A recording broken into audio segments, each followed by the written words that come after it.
Hello दोस्तों, welcome to main point study. I hope आप सारे के सारे ठीक हो। तो आज हम करने वाले हैं कक्षा 12वीं राजनीति विज्ञान सेकंड बुक, जिसका नाम है स्वतंत्र भारत में राजनीति द्वितीय। और उसके हम करने वाले हैं जो मोस्ट इंपॉर्टेंट क्वेश्चन। ठीक है, अभी मेरे को बताने की जरूरत नहीं है कितने इंपॉर्टेंट क्वेश्चन है ये। मैक्सिमम बच्चे जो है वो मेरे मोस्ट इंपॉर्टेंट क्वेश्चन की वीडियो का वेट करते हैं कि कब मैं होल बुक के मोस्ट इंपॉर्टेंट क्वेश्चन अपलोड करूँ। अगर जिन बच्चों को नहीं पता, मैं उनको बता दूं। अगर उनके दिमाग में डाउट है कि सर के मोस्ट इंपॉर्टेंट क्वेश्चन से आता है नहीं आता, या आप मेरी वीडियो पहली बार देख रहे हो, तो ये रहा मेरा एक दूसरा चैनल भरत खोरवाल करके। लाइव सेक्शन पे आना। यहाँ पर है ना, कुछ टाइम पहले 10th क्लास का बोर्ड एग्जाम हुआ था, उससे पहले क्लास 11th का हुआ था, या शायद आपको नीचे नीचे की तरफ जाओगे तो क्लास 12th का पिछले साल का भी मिल जाएगा। जैसे ही बच्चों का एग्जाम खत्म होता है ना, और ये ऐसा डाउट नहीं है कि जो आप ही के मन में आता है, बहुत सारे बच्चों के दिमाग में डाउट आता है। ठीक है, मैं उनसे बोलता हूँ कि पहले तो आंख बंद करके मोस्ट इंपॉर्टेंट क्वेश्चन करके चले जाओ। ये देखो क्लास 10th का मोस्ट इंपॉर्टेंट क्वेश्चन करके चले जाओ। और उसके बाद जिस दिन आपका एग्जाम खत्म हो जाए ना, एसएसटी का या मैं बोलूँ पोल साइंस का, हिस्ट्री का, उस दिन मेरे को क्वेश्चन पेपर सेंड कर देना। एक एक क्वेश्चन मैच करवा दूंगा। और ये रही वीडियो क्लास 10th वाली। और नीचे की तरफ आओगे तो क्लास 11th वाली ये रही वीडियो। एक एक क्वेश्चन मैच करवाए, एक तरफ एमसी, एक तरफ अपने क्वेश्चन खोले हैं और एक तरफ क्वेश्चन पेपर है। एक एक क्वेश्चन मैच करवा दिया है। ठीक है, तो इस वजह से बोल रहा हूँ, हल्के में मत लेना। ये बहुत ज्यादा इंपॉर्टेंट क्वेश्चन है। और अगर आपके दिमाग में भी डाउट है तो आ जाना आप भी। ठीक है, जिस दिन एग्जाम खत्म होगा ना हमारा 22 को, उस दिन क्वेश्चन पेपर भेज देना, एक एक क्वेश्चन मैच करवा दूंगा। ओके।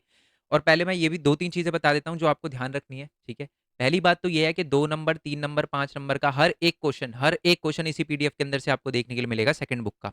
दूसरी बात, सर 1 मार्क्स यानी एमसीक्यू वगैरह, तो एमसीक्यू के लिए मैं इसी वाले यानी हमारा भरत कौर वाला जो चैप्टर है, चैनल है, उसी पे मैं लाइव ले रहा हूँ। चैप्टर वाइज एमसीक्यू की लाइव ले रहा हूँ, लाइव लेता हूँ, ताकि अगर बच्चों का कोई डाउट हो, कोई कॉन्सेप्ट वगैरह भी हो चैप्टर से रिलेटेड, तो वो भी मैं आपको हाथों हाथ ही समझा दूँ।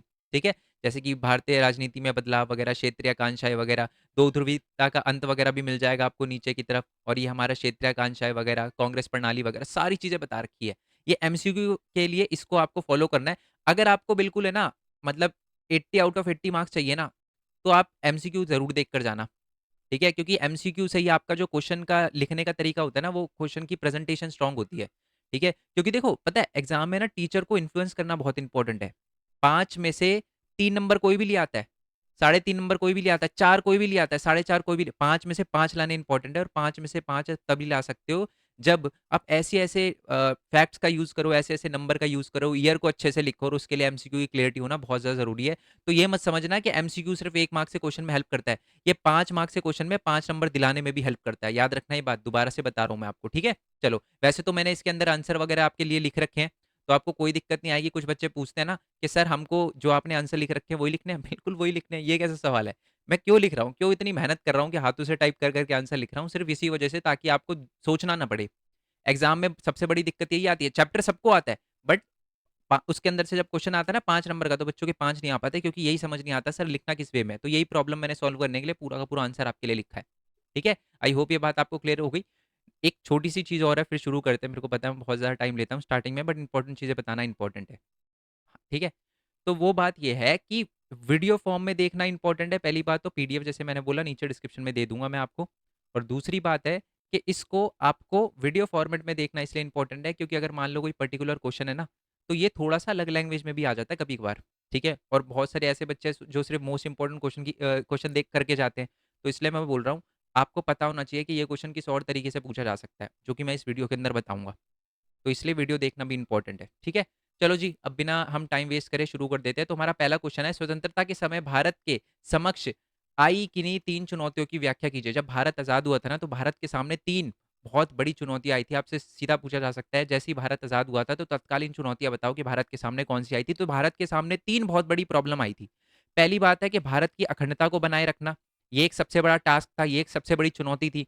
दूसरा है भारत में लोकतंत्र की स्थापना करना, ये एक सबसे बड़ी चुनौती थी। और तीसरी बात है समानता पर आधारित विकास करना। अब तीनों को मैं आपको एक्सप्लेन करता हूँ। ठीक है, बात ये था कि सबसे पहली चुनौती थी कि भारत को अखंड बनाए रखना, भारत को जोड़ के रखना। क्यों? क्योंकि भारत एक बहुत ही बड़ा देश था, अलग अलग धर्म, अलग अलग जाति, अलग अलग भाषा, अलग अलग संस्कृति, अलग अलग कल्चर के लोग रहते थे। ठीक है, और बहुत सारे लोगों को उस टाइम लग रहा था कि भारत में इतनी सारी विभिन्नता है कि भारत का विभाजन होना निश्चित है। और एक लोगों को डर ये भी था कि पाकिस्तान जैसे टूटा है, वैसी अलग अलग जो है वो अलग अलग जो भाषा के आधार पे, संस्कृति के आधार पे, धर्म के आधार पे वापस हमारे देश के अंदर से कोई और टुकड़ा जो है अलग होकर अपना देश ना बना ले। तो ये सबसे बड़ा डर था, ये सबसे बड़ी चुनौती थी। ठीक है, कि भारत को अखंड बनाए रखना। ओके, आई होप ये बात आपको क्लियर हो गई हो। दूसरी है भारत में लोकतंत्र स्थापित करना, साथ ही में भारत के हर एक लोगों को इक्वल राइट्स देना, इक्वल अधिकार देना, ये भारत की सबसे बड़ी सेकंड सबसे बड़ी चुनौती थी। ठीक है, देखो भारत जो है वो और पाकिस्तान जो है मतलब पाकिस्तान जो है भारत से 1947 में अलग हुआ था, हमें भी आज़ादी 1947 में मिली थी। पाकिस्तान के अंदर स्टार्टिंग से ही जो है वो मिलिट्री शासन आ गया था। ठीक है, वहां पर सैन्य शासन आ गया था। तो भारत का सबसे बड़ा टास्क यही था कि अपने देश के अंदर जो है वो लोकतंत्र को स्थापित रखना और भारत का जो संविधान है उसको सबसे सर्वोपरि रखना और नागरिकों को मौलिक अधिकार देना और मतदान का अधिकार देना। ठीक है, तो दूसरा जो हमारी सबसे बड़ी चुनौती थी, ऐसा देश का निर्माण करना जहां पर लोकतंत्र, संविधान, नागरिकों के मौलिक अधिकार और मतदान के अकॉर्डिंग ही सारी की सारी चीजें जो है वो चलाई जाए। ओके जी, आई होप ये बात आपको क्लियर हो गई हो। तीसरी चीज है कि समानता के आधार पर आधारित विकास करना, मतलब इसका मतलब है ऐसा विकास करना, ऐसा समाज का कल्याण करना जो किसी एक वर्ग का ना होकर सब वर्गों का हो। ठीक है, मैं बताता हूँ ये मेन चीज क्या है, इसमें थोड़ा सा और एक्सप्लेन करना पड़ेगा आपको एग्जाम के अंदर।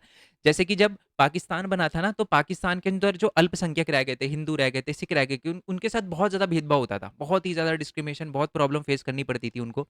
बट ऐसा भारत में ना हो, इसके लिए ऐसा समाज गठित करना, ऐसा कल्याण करना जिसमें सबका भला हो, ना कि सिर्फ एक ही समाज का भला हो। ऐसा ना हो कि सिर्फ बहुसंख्यक की बात सुनी जाए, अल्पसंख्यक की भी बात सुनी जाए और सबको इक्वल अधिकार वगैरह दी जाए। ऐसा विकास का मॉडल बनाना जिससे सबको ही फायदा हो। ठीक है, तो अपने को क्या समझ आया, भारत के सामने तीन सबसे बड़ी चुनौतियां कौन कौन सी थी। पहली, भारत को अखंड बनाए रखना ताकि भारत एकजुट रहे और जैसे पाकिस्तान टूटा है वैसे दोबारा ना हो, पहली चीज। दूसरी बात है कि लोकतंत्र लोकतंत्र स्थापित करना और लोगों को अधिकार वगैरह देना, ये दूसरी बड़ी चुनौती थी। तीसरा है कि समानता पे आधारित विकास वगैरह करना जिससे समाज के सभी वर्गों का फायदा हो, सिर्फ एक वर्गों का फायदा ना हो। ठीक है, आई होप ये बात आपको क्लियर हो गई हो। नेक्स्ट नेक्स्ट वाला क्वेश्चन है, बहुत इंपॉर्टेंट क्वेश्चन है, एक्स्ट्रा टॉपिक में भी ऐड है ये वाला क्वेश्चन। वो क्वेश्चन ये है कि रजवाड़ों के भारतीय संघ में विलय होने में सरदार वल्लभ भाई पटेल की भूमिका बताइए। ठीक है, यह रजवाड़ों को भारतीय संघ में मिलाने में उन मूल आधार क्या थे वो बताइए और कार्य वगैरह की भूमिका बताइए, यानी किन की भूमिका थी वो बताइए। सबसे पहले तो मैं आपको बता दूं कि भारत सरकार ने हमारे रजवाड़ों को भारत के अंदर मिलाने के लिए बहुत ही लचीला रुख अपनाया। लचीला मतलब अगर हमें लगा कि किसी इलाके को स्वायत्तता देनी चाहिए, देखो यही बात देखिए, किसी इलाके को अगर स्वायत्तता देनी चाहिए, ज़्यादा पावर देनी चाहिए तो हमने दी। जैसे कि जम्मू कश्मीर के एग्जाम्पल से हमें ये पता चलता है कि जम्मू कश्मीर ने बोला कि हम अपने कल्चर को बचाने के लिए हमें कुछ स्पेशल अधिकार दो, तो तो जम्मू कश्मीर को उस टाइम 370 दिया गया। ठीक है, आई होप ये बात आपको पता चल गई हो। तो हमने बहुत ही लचीला रूप अपनाया। अब ये तो आपको क्लियर हो गया। अब देख लेते हैं वल्लभ भाई पटेल का क्या रोल था। सबसे पहले तो मैं आपको बता दूं कि जो वल्लभ भाई पटेल थे वो भारत के उप प्रधानमंत्री थे, पहले उप प्रधानमंत्री थे और रजवाड़ों को मिलाने में उनका सबसे बड़ा और सबसे अहम योगदान था। ठीक है, आज हमें सुनने में बड़ा आसान लगता है बट मैं आपको बता दूं उस समय ना भारत के अंदर 565 से ज़्यादा जो है वो रजवाड़े थे। और अगर मैं सिर्फ और सिर्फ उड़ीसा की बात करूं तो वहां पर 26 बड़े रजवाड़े थे और छत्तीसगढ़ के अंदर 15 छोटे रजवाड़े थे। जो सुरेश वाला एरिया महाराष्ट्र वगैरह होता है उसमें 14 बड़े और 119 छोटे रजवाड़े थे। तो उनको मिलाना सबसे ज्यादा अहम एक टास्क था, एक अहम भूमिका जो थी वो निभाई थी वल्लभ भाई पटेल ने, यानी रजवाड़ों को भारत में मिलाने में। ठीक है जी, मैं क्वेश्चन है ना, जब क्वेश्चन समझाऊंगा वैसे तो पूरा का पूरा बताऊंगा, उसके बाद जैसे ही क्वेश्चन खत्म हो जाएगा तो एक छोटा सा वो और भी दे दूंगा जिससे आपको क्लियर हो जाए। तो अपने को क्या समझ आया कि वल्लभ भाई पटेल ने बहुत ही अहम भूमिका निभाई। ठीक है, जो रजवाड़े हैं उनको विलय करवाने में। ओके, उन्होंने बहुत ही लचीला रुख अपनाया। अगर कोई इलाका ऐसा था जो ये कहता था कि हमें कुछ स्पेशल अधिकार दिए जाने चाहिए तो वो भी दिए। वल्लभ भाई पटेल ने उस समय अलग अलग रजवाड़ों के पास जाकर उनको भारत में विलय करवाया, क्योंकि उस समय की जो केंद्र सरकार थी, जवाहरलाल नेहरू तक जो थे वो इंटरफेयर नहीं कर रहे थे। उन्होंने कहा कि जो रजवाड़े जो करेंगे उनको करने दो, हमें कोई लेना देना नहीं है, उनको उन पे छोड़ दो। बट जो वल्लभ भाई पटेल थे उन्होंने ही भारत के जितने भी रजवाड़े थे उन सबके पास गए और उनको भारत के अंदर मिलाया। उस टाइम 565 से ज़्यादा जो थे रजवाड़े थे। कहना बड़ा आसान है कि इनको मिलाना जो है वो ईज़ी होगा, बट एक्चुअल में बहुत ही बड़ा टास्क था। अब नंबर से ही पता चल सकता है आपको, है ना, कि 565 कितना बड़ा टास्क था। और मैक्सिमम रजवाड़ों को तो वल्लभ भाई पटेल ने आज़ादी से पहले ही मिला लिया था भारत के अंदर। ठीक है जी, और इसी वजह से ये भी पॉइंट आप ऐड कर सकते हो, इसी वजह से जो है इनको लोह पुरुष भी कहा जाता है, आयरन मैन भी कहा जाता है इंडिया का। और इन्होंने, मैं आपको बता दूं, इसी वजह से जो है वो गुजरात के अंदर इनकी सबसे बड़ी जो है वो स्टैचू वगैरह बनाई गई है। आई होप ये बात आपको क्लियर हो गई हो। ठीक है, अब एक राज्य पुनर्गठन आयोग। अब ये राज्य पुनर्गठन आयोग क्या है? पहली बात तो देखो 19 ये पूरी स्टोरी सुनना, क्योंकि मैंने बोला ना जो एक्स्ट्रा चीज़ बता रहा हूँ वो भी ध्यान रखना। 1920 के अंदर है ना हमारा एक कांग्रेस का अधिवेशन हुआ था, आज़ादी से पहले बता रहा हूँ। 1920 में नागपुर के अंदर, नागपुर कहाँ पड़ता है? महाराष्ट्र के अंदर एक अधिवेशन हुआ था कांग्रेस का, जहाँ पर कांग्रेस के बड़े-बड़े नेताओं ने वादा किया था कि हम आज़ाद होने के बाद लैंग्वेज के बेसिस पे स्टेट बना के देंगे, आपको लैंग्वेज के बेसिस पे राज्य बना के देंगे। बट जब 1947 आया ना, तो 1947 जब आया, आज़ाद हो गए हम। आज़ादी के बाद सारे छोटे-छोटे नेता आ गए अलग-अलग एरिया के कि जी हाँ, आपने तो कहा था जी गुजरात बनाएँगे, तेलंगाना बनाएँगे, है ना? अपना तेलंगाना तो नहीं, वो तो बाद में बना है, ठीक है? मद्रास को फिर तमिलनाडु वगैरह बनाएँगे, आंध्र प्रदेश बनाएँगे। क्या हो गया उस बात का? बनाओ जी, अब हमें लैंग्वेज के बेसिस पे स्टेट दो। जो बड़े-बड़े नेता हैं ना कांग्रेस के, उन्होंने साफ मना कर दिया कि अब ऐसी कोई डिमांड हम नहीं सुनेंगे। क्यों? क्योंकि उस समय पाकिस्तान अलग हुआ था, तो बड़े-बड़े कांग्रेस के नेताओं को लग रहा था कि अगर हमने लैंग्वेज के बेसिस पे स्टेट बनाया तो शायद वो अलग होके फिर अपना देश बना लेंगे, ठीक है? बट बाद में एक जगह थी हमारा आंध्र प्रदेश के अंदर एक विशाल आंध्रा नाम का मूवमेंट चला। फिर इतने दंगे हुए वहाँ पर कि जो हमारे जवाहरलाल नेहरू है, उन्होंने पहला स्टेट बनाया लैंग्वेज के बेसिस पे, जिसका नाम था आंध्र प्रदेश। याद रखना, एग्ज़ाम में आएगा। उसके बाद फिर बाकी स्टेट के लोग भी आ गए कि भाई अब आपने आंध्र प्रदेश बना दिया, अब हमारी भी बारी, हमको भी लैंग्वेज के बेसिस पे स्टेट दो। तो उस समय जवाहरलाल नेहरू ने सोचा कि यार खुद ऐसे स्टेट बनाने से अच्छा है हम एक कमीशन बनाते हैं, और उस कमीशन का नाम रखा गया राज्य पुनर्गठन आयोग। बेसिकली इसका काम ये तय करना था, और उसके जो लीडर थे ना अफजल अली थे, उस टाइम के जो भूतपूर्व जो न्यायाधीश थे, 1953 में बनाया गया था। ओके, और ये 3 सदस्य अध्यक्ष थे, मतलब इसमें 3 टोटल अध्यक्ष थे, उसमें से जो मेन थे अध्यक्ष वो अपने फजल फजल अली थे, अफजल अली कह दिया, रियली सॉरी, फजल अली थे, ठीक है? तो राज्य पुनर्गठन आयोग को बनाया गया, और उसका काम ये चेक करना था कि लैंग्वेज के बेसिस पे स्टेट बनाए जाने चाहिए या नहीं बनाए जाने चाहिए। याद रखना, उनका काम लैंग्वेज के बेसिस पे स्टेट बनाना नहीं था, उनका काम ये चेक करना था कि लैंग्वेज के बेसिस पे स्टेट बनाए जाने चाहिए या नहीं बनाने चाहिए जाने चाहिए। 1956 में, ठीक है, बेसिकली 1955 में उन्होंने अपनी रिपोर्ट पेश करी थी, बट 1956 में एक अधिनियम पारित हुआ जिसको हम कहते हैं राज्य पुनर्गठन अधिनियम 1956। उसके अंदर है ना, जो हमारा राज्य पुनर्गठन आयोग था उसने साफ साफ बोल दिया भाई लैंग्वेज के बेसिस पे स्टेट बना दो, कोई दिक्कत नहीं आएगी। उस समय कांग्रेस के नेताओं को लगा यार क्या बोल रहे हैं ये, बट क्यों बनाना चाहिए लैंग्वेज के देश नहीं टूट सकता ऐसे। बट जो हमारे राज्य पुनर्गठन आयोग था उन्होंने बोला ऐसा कुछ नहीं होगा, आप लैंग्वेज के बेसिस पे स्टेट बनाओ, सब बढ़िया चलेगा। और उसी के बाद जो है वो 1956 के अंदर एक राज्य पुनर्गठन अधिनियम जो है वो पास हुआ 1956 का, जिससे भारत के अंदर 14 अलग-अलग राज्य बनाए गए, और 6 जो है वो केंद्र शासित प्रदेश बनाए गए, और उसमें और भी इनकी कुछ सिफारिशें थी। एग्जाम में यही आता है, राज्य पुनर्गठन आयोग की सिफारिशें क्या थी? पहली सिफारिश तो ये थी कि लैंग्वेज के बेसिस पे स्टेट बना दो, और उसी के बाद 14 राज्य और 6 केंद्र शासित प्रदेश हुए। तीसरा, त्रिस्तरीय एक प्रणाली होती थी, राज्य प्रणाली, उसको समाप्त कर दिया गया, और ये बोला गया केवल 3 केंद्र शासित क्षेत्र, जैसे अंडमान निकोबार, है ना? अंडमान हो गया और निकोबार आइलैंड हो गया, और हमारा दिल्ली हो गया, ये दोनों के दोनों एक है। अंडमान निकोबार हो गया, दिल्ली हो गया और मणिपुर, इसको छोड़कर जो है बाकी केंद्र शासित प्रदेश के जो अलग-अलग एरिया है ना, उनको मिला दो। ठीक है? जैसे कि मान लो कोई जैसे मिला दो, इसका मतलब है कि नज़दीकी वाले क्षेत्र वगैरह से मिला दो। ठीक है? ये बोला गया कि जो छोटे-छोटे इलाके हैं जो नाम से, जैसे मेवाड़ हो गया हमारा, तो उसको भी राजस्थान के जो बाकी एरिया था पूरा राजस्थान वगैरह बना दिया, कि एग्ज़ाम्पल दे रहा हूँ जस्ट मैं। ठीक है जी? आई होप ये बात आपको पता चल गई हो। 3 सिफ़ारिश थी कि लैंग्वेज के बेसिस पे स्टेट बना दो, कोई दिक्कत नहीं आएगी। 30 स्तरीय जो राज्य प्रणाली थी उसको समाप्त कर दिया। साथ ही में ये बोला गया 3 केंद्र शासित प्रदेशों को छोड़कर, अंडमान निकोबार, दिल्ली और मणिपुर को छोड़कर, जो भी केंद्र शासित क्षेत्र है ना, उनको उनके पास के राज्य में मिला दो, कोई दिक्कत नहीं आएगी। ठीक है जी? तो आई होप ये आपको समझ आ गया हो कि राज्य पुनर्गठन आयोग क्या था। नेक्स्ट है कि रजवाड़ों के संदर्भ में ये इंस्ट्रूमेंट ऑफ टैक्सेशन क्या था वो बताओ। पहले मैं समझा देता हूँ इंस्ट्रूमेंट ऑफ टैक्सेशन था क्या। देखो, मैंने अभी-अभी बोला कि हमारे रजवाड़ों को मिलाने में सबसे बड़ा रोल किसका था? वल्लभ भाई पटेल का। वल्लभ भाई पटेल वहाँ पर जाते और बोलते, रजवाड़ों से बातचीत करते, और फिर मान लो रजवाड़े मान भी जाते, है ना? फिर मान लो अगर वल्लभ भाई पटेल वापस आते और रजवाड़ा वापस जो है वो मना कर देगा था, नहीं जी मेरी तो बात ही नहीं हुई। तो इसीलिए क्या किया गया था, एक एग्रीमेंट बनाया गया था जिसका नाम था instrument of taxation. Instrument of taxation एक ऐसा एग्रीमेंट था, और ये ना अधिनियम 1935, भारत सरकार अधिनियम 1935 में पेश किया गया था। इसमें ये बोला गया था कि जो रजवाड़े भारत में मिलना चाहते हैं वो भारत के इंस्ट्रूमेंट ऑफ टैक्सेशन पे साइन करें, जो पाकिस्तान में मिलना चाहते हैं वो पाकिस्तान के इंस्ट्रूमेंट ऑफ टैक्सेशन पे साइन करें, और जो अपना अलग देश बनाना चाहते हैं वो किसी पे साइन ना करे। ये बात बोली गई थी। ठीक है? तो ये देखो, इसको सहमति पत्र भी बोलते हैं, हिंदी में इंस्ट्रूमेंट ऑफ टैक्सेशन को सहमति पत्र, विलय पत्र दोनों ही बोलते हैं।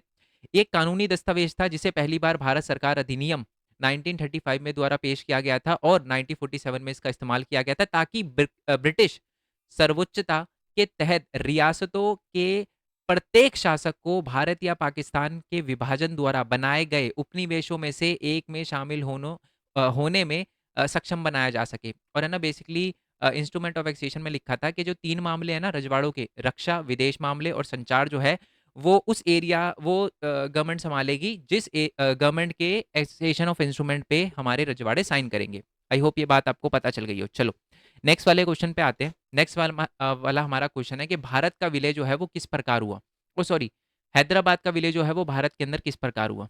ओके, आई होप ऊपर वाले आपको क्वेश्चन अच्छे से समझ आए हो, और जो बीच-बीच में चीज़ें बताई ना मैंने, जैसे वो मैंने ऊपर आंध्रा का केस बताया, वो याद रखना आ जाता है। अच्छा, एक और बात, आंध्र प्रदेश के वो अलग राज्य बनाने के लिए एक पर्सन ने ना बहुत आवाज़ उठाई थी, जिनका नाम था पोट्टी श्री रामुलु।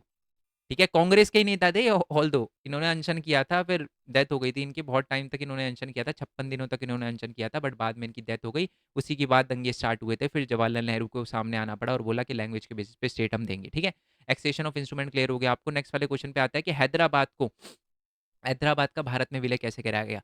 पहले तो बता दूं, हैदराबाद भी उस समय एक रजवाड़ा था, रियासत थी, ठीक है? और कुछ ऐसे एरिया थे, जैसे मैक्सिमम रजवाड़ों को, मैक्सिमम जो हमारे एरिया थे, प्रिंसली स्टेट थे, उनको तो हमारे वल्लभ भाई पटेल ने बहुत प्यार से मनवा लिया, ठीक है? कुछ को थोड़ा गुस्से से मनवा लिया, बट मनवा लिया। 2-3 ऐसे थे जो अड़ गए थे, जिसमें से एक था ये हैदराबाद। हैदराबाद का जो राजा था, रजवाड़ा था, मैं नाम बताऊंगा उसका, अमीर उस्मान अली खान। बुक में नहीं लिखा हुआ, बट आप लिखोगे ना तो टीचर को थोड़ा बढ़िया लगेगा कि यार बातचीत है, इस बच्चे को पता है। समझ रहे हो? तो हैदराबाद का विलय में फिर क्या हुआ, हैदराबाद को एंड में, आज देखो हैदराबाद भारत के अंदर ही आता है, तो कैसे मिलाया हैदराबाद को, उसके बारे में हम देखने वाले हैं। ठीक है, और कुछ आ सकता है कि हैदराबाद के अलावा और कौन कौन से एरिया थे? त्रावणकोर था, हैदराबाद था, जम्मू कश्मीर था, ये थोड़ा अनबन कर रहे थे। ठीक है, आई होप ये बात आपको क्लियर हो गई हो। चलो, अब आ जाता है कि हैदराबाद की रियासत एक बड़ी रियासत थी, और वो हिंदुस्तान चारों ओर से हिंदुस्तान से घिरी हुई थी, पता ही है आपको। और उस समय ना हैदराबाद की रियासत में कुछ महाराष्ट्र का हिस्सा भी आता था, कुछ कर्नाटका का, और कुछ आंध्र प्रदेश का हिस्सा भी आ जाता। यानी आज का जो हमारा कर्नाटका है, आज का जो महाराष्ट्र है, आज का जो आंध्र प्रदेश है, उसके कुछ हिस्से भी हैदराबाद के उसमें शामिल थे। जो हैदराबाद के शासक थे ना, उनका नाम था मीर उस्मान अली खान। वो उस टाइम के रिचेस्ट पर्सन में, पूरे वर्ल्ड के रिचेस्ट पर्सन में से एक थे। और निज़ाम ये चाहता था कि हैदराबाद की रियासत को एक आज़ाद रियासत का दर्जा मिले, एक आज़ाद अलग से देश बने, ठीक है? बट उसने फिर बाद में क्या किया कि 1947 नवंबर के अंदर है ना, भारत से एक यथास्थिति बहाल करने के लिए एक समझौता साइन किया, जिसको कहते हैं स्टैंडस्टिल एग्रीमेंट। स्टैंडस्टिल एग्रीमेंट का मतलब है कि बस अभी है ना, मेरे को सोचने का टाइम दो, ये बोला उसने। ठीक है, स्टैंडस्टिल एग्रीमेंट का मतलब ये था। बट बीच-बीच में उसकी भारत सरकार से बातचीत वगैरह भी चल रही थी निज़ाम की, कि क्या हैदराबाद को मिलाना चाहिए, नहीं मिलाना चाहिए। फिर एक दिक्कत होती है। दिक्कत क्या होती है? हैदराबाद का जो नॉर्मल पर्सन था ना, उन लोगों ने निज़ाम के खिलाफ आंदोलन करना शुरू कर दिया, जिसमें से बहुत सारे किसान भी थे, ठीक है? और साथ में हमारे महिलाएँ वगैरह भी थी, और साथ में हमारे कम्युनिस्ट पार्टी और कांग्रेस पार्टी के भी जो नेता थे ना हमारे हैदराबाद के अंदर, उन्होंने आंदोलन करना शुरू कर दिया, क्योंकि हैदराबाद का जो मीर उस्मान अली खान था, वो एक अच्छा लीडर नहीं था, ठीक है? अभी और बताऊँगा कैसे पता चलेगा कि आपको अच्छा नेता नहीं था। जब लोगों ने अपनी डिमांड उठाना शुरू कर दिया कि जी भारत के अंदर हमें मिल जाना चाहिए, है ना? अलग नहीं रहना चाहिए, तो इसने क्या किया कि एक अर्धसैनिक बल को भेजा। अर्धसैनिक बल यानी अपनी एक सेना, जिसको पैरामिलिट्री फोर्स कहते हैं, उसको भेजा, जिसको कहा जाता था रज़ाकार्स। रज़ाकार्स कौन थे, याद रखना, ये निज़ाम की जो अर्धसैनिक बल थी, उसको रज़ाकार्स कहते थे। उनको रवाना कर दिया और बोला कि जो बंदा भी बोले ना कि हैदराबाद को भारत में मिला, उसको मार देना या उसके साथ गलत करना। तो रज़ाकार ने अव्वल दर्जे के सांप्रदायिक और अत्याचारी थे। रजवाड़ों ने गैर मुस्लिम को खास तौर पर अपना निशाना बनाया, और जो रज़ाकार्स ने लूट वगैरह मचाई, हत्या वगैरह की, बलात्कार वगैरह पे भी उतारू हो गए थे। बहुत ही घिनौना काम किया था इन्होंने, ठीक है? तो ये जो रज़ाकार्स वगैरह थे, जिनको भेजा था किसने? मीर उस्मान अली खान ने। रजवाड़ों ने बहुत ही ज़्यादा बुरे काम किए वहाँ पर। ख़ासकर जो नॉन मुस्लिम जो गैर मुसलमान रहते थे ना, उनको ज़्यादातर उन्होंने टारगेट वगैरह बनाया था। उसके बाद तो फिर मैं बता देता हूँ उसके बाद क्या हुआ, कि हमारे फिर वल्लभ भाई पटेल को गुस्सा आ गया कि यार क्या हम ज़्यादा, वहाँ के लोग आंदोलन कर रहे हैं, क्या मांग रहे हैं ज़्यादा से ज़्यादा? भारत में मिलने की बात तो कर रहे हैं, आंदोलन कर रहे हैं, करने दो। डिसीजन तो आपका रहेगा ना। फिर जब उन्होंने देखा कि यार इतना बुरा हो रहा है, तो भारत की सेना जो है वो हैदराबाद में घुस गई। कहती अब हाथ लगा के दिखाओ। और भारत की सेना ने जो ऑपरेशन चलाया था ना, उसको कहते हैं ऑपरेशन पोलो। क्या कहते हैं? ऑपरेशन पोलो। सर ऑपरेशन पोलो, पोलो क्यों कहते हैं? भारत की मैं बता दूं, जो भी ऑपरेशन चलाती है ना हमारी इंडियन आर्मी, ठीक है, उसका ना कोई नाम होता है, ठीक है? तो जैसे ऑपरेशन गंगा, है ना? और भी बहुत सारे अलग-अलग ऑपरेशन होते हैं, है ना? आप कहोगे, अब मेरे को नीचे अगर याद हो आपको या अगर सर्च कर सको आप तो बताना ऑपरेशन गंगा किस चीज़ से रिलेटेड था। तो ये ऑपरेशन जो है वो पोलो चलाया गया। सर पोलो ही नाम क्यों रखा गया? क्योंकि उस टाइम हैदराबाद के अंदर सबसे बड़े पोलो के मैदान थे, 18 17-18 जो थे पोलो के मैदान थे, तो इसलिए इंडियन आर्मी ने पोलो नाम रख दिया और एंड में जाके 1948 सितंबर में घुटने टिकवा दिए, आत्मसमर्पण करवा दिया निज़ाम का और बोला ये रहा साइन कर दो एक्सचेंज ऑफ इंस्ट्रूमेंट पे, अगर आप अपनी अपनी जान वगैरह प्यारी है तो। बाद में फिर इसको पैसे भी दिए गए थे, ठीक है? चलो वो बात अलग है, आई होप ये बात आपको क्लियर हो गई है। नेक्स्ट वाले क्वेश्चन पे आते हैं कि भारत के विभाजन की प्रक्रिया की किन्हीं 4 समस्या के बारे में बताइए। तो जब भारत का विभाजन हुआ, पाकिस्तान जब अलग देश बन रहा था ना, तो उस समय 4 बहुत बड़ी प्रॉब्लम थी और हम ये भी देखेंगे कि उनका सॉल्यूशन कैसे निकाला गया। कुछ का सॉल्यूशन निकला, कुछ कुछ प्रॉब्लम को उस वैसा का वैसा ही छोड़ दिया। अब वो प्रॉब्लम क्या थी देखो। पहली बात तो ये थी, ये बोला गया था कि पाकिस्तान बनेगा। अब पाकिस्तान किस बेसिस पे बनेगा? ये बेसिस पे बनेगा कि जी जो मुस्लिम है वो सारे के सारे पाकिस्तान में जाएँगे, है ना? ये बोला कि मैक्सिमम पॉपुलेशन जो है ना जिस एरिया में सबसे ज़्यादा पॉपुलेशन रहती है ना मुस्लिम की उसको पाकिस्तान कहा जाएगा। बट दिक्कत ये थी कि उस समय ना हमारे भारत के अंदर 2 ऐसे एरिया थे, ठीक है? पूरा बड़ा भारत, उसके अंदर 2 ऐसे एरिया थे जहाँ पर मुस्लिम की पॉपुलेशन ज़्यादा थी। एक तो बंगाल था हमारा और दूसरा था हमारा ये पंजाब वाला एरिया, ठीक है? तो 2 जगह थी, तो अब इसका सॉल्यूशन ये निकाला गया। समस्या ये थी कि 2 जगह मुस्लिम की पॉपुलेशन ज़्यादा है, तो समस्या का समाधान ऐसे निकाला गया कि अब 1 नहीं 2 पाकिस्तान बनेंगे। एक को कहा जाएगा पूर्वी पाकिस्तान, एक को कहा जाएगा पश्चिमी पाकिस्तान। और आज है ना पूर्वी पाकिस्तान को अपन क्या कहते हैं? बांग्लादेश। वो टूट गया था 1971 में टूटा था। बांग्लादेश याद रखना अलग देश बना था। उसकी भी स्टोरी बताऊँगा क्योंकि नीचे वाले चैप्टर में उसकी स्टोरी भी दे रखी है। तो पहली प्रॉब्लम का तो सॉल्यूशन ऐसे निकाला गया।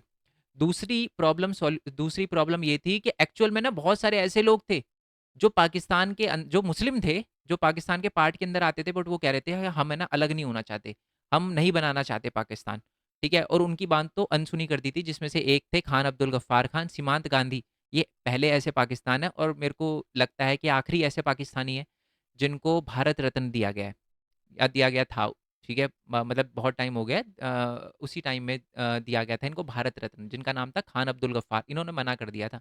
ये पश्चिमोत्तर सीमांत वगैरह वाला एरिया, खैबर पख्तूनख्वा एरिया वगैरह से आते थे। इन्होंने बोला कि जी हम जो है वो बिल्कुल भी नहीं, अलग नहीं होना चाहते, हम पाकिस्तान नहीं बनाना चाहते, बट इनकी बात तो उस समय अनसुनी कर दी थी। तो ये भी बहुत प्रॉब्लम थी कि बहुत सारे ऐसे लोग थे जो पाकिस्तान के पार्ट के अंदर आते थे, बट वो पाकिस्तान नहीं बनाना चाहते, तो उनकी बात अनसुनी कर दी, ठीक है? तो ये प्रॉब्लम थी कि मिलना नहीं चाहते थे, प्रॉब्लम का सॉल्यूशन क्या? बात ही अनसुनी कर दी। चलो, तीसरी प्रॉब्लम जिसका सॉल्यूशन नहीं निकल पाया वो ये था, तीसरी समस्या ये थी कि ब्रिटिश इंडिया में जो मुस्लिम बहुल प्रांत थे जैसे पंजाब और बंगाल, उसके ना कुछ एरिया ऐसे भी थे। ऐसा नहीं है कि पूरा पंजाब के अंदर ही मुस्लिम रहते थे या पूरे बंगाल के अंदर ही मुस्लिम रहते थे। उसमें भी कुछ एरिया ऐसे थे, कुछ गाँव ऐसे थे, कुछ कस्बे ऐसे थे, जहाँ पर नॉन मुस्लिम की पॉपुलेशन ज़्यादा थी, ठीक है? तो अब इसको अलग कैसे किया जाए, बॉर्डर वगैरह क्या बनाया जाए? तो एक्चुअल में इस प्रॉब्लम का कभी सॉल्यूशन ही नहीं हुआ। इसी वजह से जब हमारा पार्टीशन हुआ तो सबसे ज़्यादा दंगे जो है वो आपको पंजाब वाले एरिया में और बांग्लादेश वाले एरिया में देखने के लिए मिले। क्यों मिले सबसे ज़्यादा देखने के लिए? क्योंकि जो हमारा ये वाला एरिया था, पंजाब वाला एरिया था, वहाँ पर लोगों को पता ही नहीं था कि वो इंडिया में या पाकिस्तान में है, क्योंकि कभी ये क्लियर ही नहीं हो पा रहा था उस समय। ठीक है? तो जहाँ पर मुस्लिम की पॉपुलेशन ज़्यादा थी, उन्होंने नॉन मुस्लिम को मारना शुरू कर दिया, जहाँ नॉन मुस्लिम की पॉपुलेशन पॉपुलेशन ज़्यादा थी, उन्होंने मुस्लिम को मारना शुरू कर दिया, पंजाब वाले एरिया में और बंगाल वाले एरिया में, ठीक है? तो मतलब इस प्रॉब्लम का सॉल्यूशन नहीं निकला, ये मैं बता ही चुका हूँ, देखो फैसला नहीं हो पाया था। और चौथी सबसे बड़ी प्रॉब्लम थी, वो थी अल्पसंख्यकों की प्रॉब्लम। 100% मुस्लिम को पाकिस्तान में भेजना इम्पॉसिबल था और 100% नॉन मुस्लिम को, सिख हो गए, पारसी, क्रिश्चियन वगैरह, जो हिंदू वगैरह, उन सबको इंडिया में लाना इम्पॉसिबल था। तो चौथी प्रॉब्लम थी अल्पसंख्यकों की प्रॉब्लम, कि जो अल्पसंख्यक है उनका क्या करना है, क्या नहीं करना। ठीक है? जैसे कि जो बहुत सारे ऐसे भी लोग थे जो पहले पाकिस्तान गए थे, उन्हें अच्छा नहीं लगा, वो वापस आ गए, तो वहाँ पर और भी प्रॉब्लम आ गई। फिर एनिमी प्रॉपर्टी, वो अलग थोड़ा टॉपिक हो जाता है, बट ये वही बात है कि दोनों तरफ अल्पसंख्यक की प्रॉब्लम थी। पाकिस्तान के अंदर जो हिंदू और सिख रह गए थे, वो अल्पसंख्यक थे पाकिस्तान के अंदर, और जो भारत के अंदर मुस्लिम रह गए थे, वो अल्पसंख्यक थे।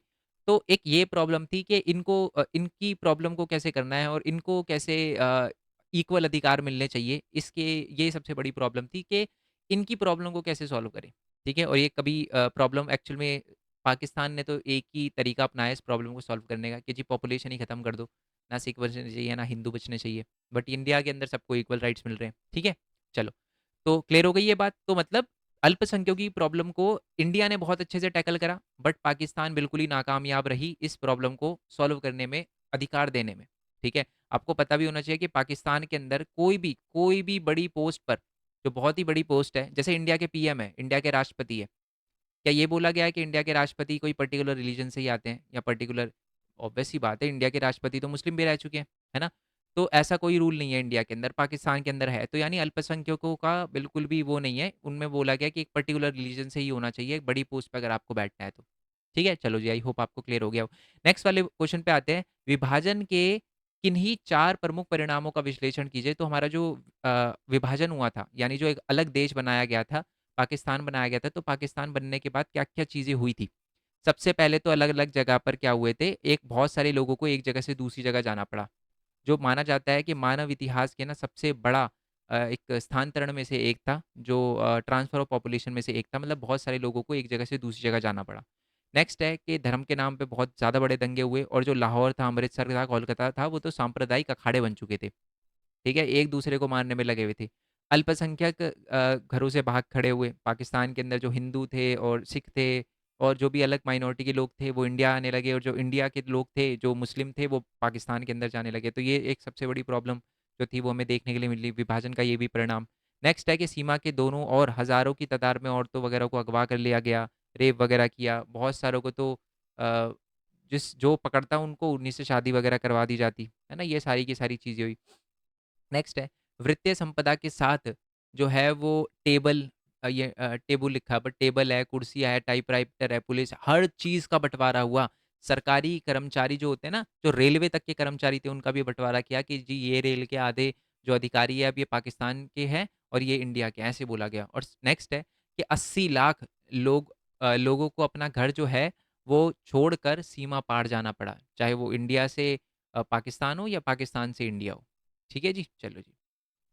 नेक्स्ट क्वेश्चन, ये ना ये जो जो चीज़ है, ये ये सुनने में मैं इसको सिर्फ एक लाइन से जस्टिफाई कर रहा हूँ कि चलो ठीक है, ये हो रहा है, ये हो रहा है। बट आप सोच नहीं सकते कितनी भयंकर हालत थी, ठीक है? क्योंकि अ, पार्टीशन से पहले जो मेरे दादा-दादी जी थे, ठीक है? दादी तो नहीं, बट दादा, क्योंकि दादी तो गुजरात से थी, दादाजी जो थे वो सिंध में रहा करते थे, अपने पिताजी वगैरह के साथ। तो वो जो स्टोरी सुनाते थे ना, तो डर लगता था, मतलब ऐसी भयानक स्टोरी थी। एक टाइम पे हमने भी बहुत बताते हैं कि वो जब आए थे तो कुछ भी नहीं था उनके पास, मतलब वहाँ पर सब कुछ था, वो बिल्कुल ही छोड़ के एक टाइम पे कहते हैं ना कि रातों रात सब कुछ बदल गया। तो वो सिचुएशन हो गई थी, तो इसलिए बहुत ही अ, पढ़ाते वक्त ये टॉपिक बहुत ही अजीब सा लगता है। ठीक है, चलो नेक्स्ट वाले टॉपिक की बात करते हैं कि आज़ादी की लड़ाई के समय किन बातों पर सबकी सहमति थी। मतलब जब आज़ादी की लड़ाई हो रही थी ना, उस समय दो चीज़ें थी जिस पर सब सहमत थे। पहला कि जी जब जिस दिन भारत आज़ाद होगा ना, उस दिन हम लोकतांत्रिक सरकार बनाएंगे और जिस दिन भारत आज़ाद होगा ना, तो हम गरीबों और कमज़ोरों का खास ख्याल रखेंगे। ये दो बातों पर जो सबकी सहमति थी, चाहे कोई भी पॉलिटिकल पार्टी थी, वो ये बोलती थी आज़ाद जिस दिन हो गए ना, उस दिन ये दो काम तो पक्का ही अपने को करने हैं। लोकतांत्रिक सरकार बनानी है जहाँ पर लोगों की सरकार चले, ब्रिटिश की तरह ना हो कि जी अपनी मनमानी कर रही हो, और दूसरी बात है गरीबों का ख्याल रखेंगे, जो कि ब्रिटिश ने कभी नहीं किया। इन दोनों चीज़ों पे ध्यान रखेंगे। नेक्स्ट वाले टॉपिक की बात करते हैं, द्विराष्ट्रीय सिद्धांत क्या है? द्विराष्ट्रीय सिद्धांत के बारे में बताना है कि द्विराष्ट्रीय सिद्धांत क्या है? ये तो आपको पता ही है कि इस सिद्धांत के अनुसार भारतीय मुस्लिम और भारतीय हिंदू दो अलग राष्ट्र हैं, जिनके अपने रीति-रिवाज, धर्म और परंपरा है। इसलिए सामाजिक और नैतिक दृष्टिकोण से मुसलमान को हिंदू बहुल भारत से बाहर अपनी अलग मातृभूमि रखने में सक्षम होना चाहिए, जिसमें इस्लाम प्रमुख धर्म होगा और उन्हें हिंदू और गैर मुसलमानों से अलग किया जाना चाहिए। तो ये बेसिकली ये डेफिनेशन है। ये बुक के अंदर नहीं लिखी हुई थी, तो मैंने डायरेक्टली ज़्यादा अच्छा समझा कि मैं विकिपीडिया से इसको ट्रांसलेट करके मैंने डाल दिया। ठीक है? तो द्विराष्ट्रीय सिद्धांत आपको पता ही है। द्विराष्ट्रीय सिद्धांत ये बोलता है कि उस समय द्विराष्ट्रीय सिद्धांत जो है मुस्लिम लीग ने इसको थोड़ा-सा प्रमोट किया था और उन्होंने ये बोला था कि एक्चुअल में जो भारत है ना, वो 2 एंटिटी से बना है, हिंदू और मुस्लिम। और इनके सब रीति-रिवाज अलग है, धर्म अलग है, तो ये बिल्कुल ही अलग है। तो इसी वजह से आपको क्या करना चाहिए, मुस्लिम को एक अलग देश बना के देना चाहिए, जहाँ पर इस्लाम जो होगा प्रमुख रिलीजन होगा। ठीक है जी? आई होप ये बात आपको क्लियर हो गई है। नेक्स्ट वाले क्वेश्चन पे आ जाते हैं। मणिपुर का एक सेशन बताओ। एक मणिपुर भी था, जो मणिपुर का एक राजा था जिसका नाम था बौद्धचंद। ये भी थोड़ा-सा ना दिमाग चला रहा था अपना, ये भी कह रहा था कि हम मिलना नहीं चाहते। तो इसको भी बहुत प्यार से मिलाया गया। अब कैसे मिलाया गया उसका भी बता रखा है कि आपसे आ सकता है। एक बात याद रखना कि इंडिया के अंदर जो पहले इलेक्शन हुए थे ना, सार्वभौमिक मताधिकार के आधार पर, वो सबसे पहले मणिपुर में हुए थे। ये बात याद रखना। ठीक है जी? चलो, अब मणिपुर को कैसे मिलाया गया भारत के अंदर वो देख लेते हैं।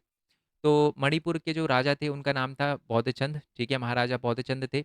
वो रियासत में विलय सहमति पत्र पे बाद में उन्होंने हस्ताक्षर वगैरह किए थे और इसकी एवज में उन्हें यह आश्वासन दिया गया था कि मणिपुर की आंतरिक स्वायत्तता जो है वो बरकरार रहेगी। बस 3-4 चीज़ें देखो यहाँ पर लिखा हुआ ये पिक्चर कभी-कभार एग्ज़ाम के अंदर आ जाती है। यहाँ लिखा है विदेशी मामले, संचार और सुरक्षा, यही लिखा होगा। मेरे को दिख नहीं रहा बट क्योंकि मेरे को ये टॉप मतलब चैप्टर पता नहीं हज़ारों बार पढ़ रखा है चैप्टर तो पता ही है यही लिखा है।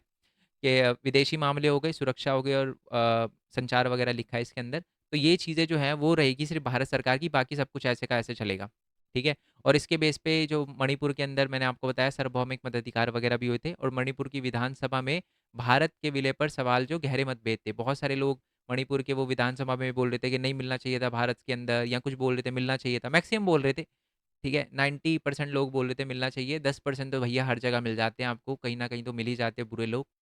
बुरे क्या मतलब उस समय पता नहीं क्या सोचा था उन्होंने बट ठीक है। नेक्स्ट बात करते हैं कि नेक्स्ट है कि मणिपुर की कांग्रेस चाहती थी कि इस रियासत का भारत में मिल जाए, बाकी दूसरी राजनीतिक पार्टी इसके खिलाफ थी कि भारत में नहीं मिलना चाहिए। ठीक है? इसी वजह से बोला जाता है कि कांग्रेस का बड़ा रोल माना जाता है इंडिया के इंडिपेंडेंस में क्योंकि उस समय जो मणिपुर की कांग्रेस थी उन्होंने बोला भाई भारत के अंदर मिल जाओ, बढ़िया है, रियासत को भारत के अंदर मिला देना चाहिए। बाकी राजनीतिक पार्टी कहती थी नहीं अलग देश बनाएँगे। मणिपुर की निश्चित विधानसभा से परामर्श के बगैर जो है परामर्श वगैरह नहीं लिया, पूरी वोटिंग वगैरह नहीं हुई इस चीज़ पे कि मिलना चाहिए, नहीं मिलना चाहिए और भारत सरकार ने जो महाराजा थे उन पे दबाव डाला और बोला कि हमें इस एक्सेशन ऑफ इंस्ट्रूमेंट पे यानी विलय पत्र पे साइन वगैरह कर दो, ठीक है? भारत सरकार को इसमें सफलता तो मिली यानी मणिपुर जो है वो भारत का पार्ट तो बन गया बट मणिपुर में इस कदम को लेकर जो है लोगों में क्रोध है और नाराज़गी जो है वो पैदा हो गई कि यार राजा ने खुद ही डिसाइड कर लिया, विधानसभा से परमिशन ले ली। इसका असर आज भी देखा जाता है। कई बार 2-3 जो है वो पॉलिटिशियन बात कर देते हैं कि यार विधानसभा के अंदर पूछना चाहिए था ये सारी की सारी बातें। ठीक है जी? चलो नेक्स्ट आ जाते हैं हम टॉपिक पे। रजवाड़ों की विलय की समस्या के बारे में बात करते हैं कि रजवाड़ों की विलय की क्या समस्या थी, ठीक है? अब जब हम रजवाड़ों को मिला रहे थे ना, तो 3 समस्याएँ जो थी वो हमारे सामने आई, ठीक है? और वो कौन-कौन सी समस्या थी? पहली आज़ादी के तुरंत बाद जो है वो अंग्रेज़ी शासन ने घोषणा कर दी थी कि ब्रिटिश जो है उसके एरिया में आने वाले जो भी रजवाड़े होंगे, 565 रजवाड़े होंगे, उनसे जो है वो ब्रिटिश राज तो खत्म हो जाएगा, परंतु अब उनको क्या किया जाएगा डायरेक्टली भारत या पाकिस्तान के अंदर नहीं मिलाया जाएगा। उनको क्या किया जाएगा कि आप कह सकते हो कि इंडिपेंडेंस दी जाएगी कि क्या डिसीजन लेना है उनको, पाकिस्तान में जाना है, भारत में जाना है या स्वतंत्र एक रियासत वगैरह बनानी है, इसका फैसला सिर्फ़ और सिर्फ़ रजवाड़ों को छोड़ दिया गया। बट अब देखो ये प्रॉब्लम कितनी बड़ी थी। ये पूरा एरिया जो था ना, ये ब्लू वाला एरिया जो आपको दिख रहा है रजवाड़ों का था। अगर सोचो हम यहाँ से अगर अपने को यहाँ जाना होता तो कितने एरिया पार करने पड़ते, कितने रजवाड़ों को पार करना पड़ता। तो ये बहुत बड़ी प्रॉब्लम थी। क्यों? क्योंकि अगर ऐसा ना होता, अगर रजवाड़ों को हमने ना मिलाते, अगर वल्लभ भाई पटेल रजवाड़ों को ना मिलाते, तो आज मैप कुछ ऐसा दिखता भारत का, ये सिर्फ़ ये जो ऑरेंज-ऑरेंज कलर वाला है ना, सिर्फ़ उसको देखो, सिर्फ़ वही दिखता और बाकी ये ब्लू वाला तो सारे रजवाड़े थे। हैदराबाद को मिलाया था ना, भी पढ़ा था हैदराबाद का विलय कैसे करवाया था, तो इसलिए एक बहुत बड़ी प्रॉब्लम थी, ठीक है? बाकी तो रीड करना कोई दिक्कत नहीं है, समझ आ जाएगा आपको। मैंने इसीलिए ये आंसर जो है वो आपके सामने लिखा हुआ है, ठीक है? और ये भी प्रॉब्लम थी कि अधिकतर रजवाड़े जो थे वो मान नहीं रहे थे, जिसमें से एक हमारे हैदराबाद के निज़ाम वगैरह भी थे, है ना? भोपाल के भी थे। आई होप त्रावणकोर का भी जो किंग था वो मानने को राज़ी नहीं था। तो बहुत ही हमने एक वैसे तो बहुत लचीला रुख अपनाया, जैसे जम्मू कश्मीर के लिए बहुत लचीला रुख अपनाया। उन्होंने बोला कि हमें स्पेशल पावर दो, तो उनको उस टाइम 370 भी दिया गया था। चलो, नेक्स्ट वाले क्वेश्चन की बात करते हैं। नेक्स्ट वाला क्वेश्चन है कि देसी रियासतों की इस चर्चा से 3 बातें सामने आती है भाई। कौन-कौन सी बातें? जब देसी रियासतों के बारे में हम बात करते हैं ना कि देसी रियासतों को मिलाया गया, तो उस समय 3 बातें हमारे सामने आती है।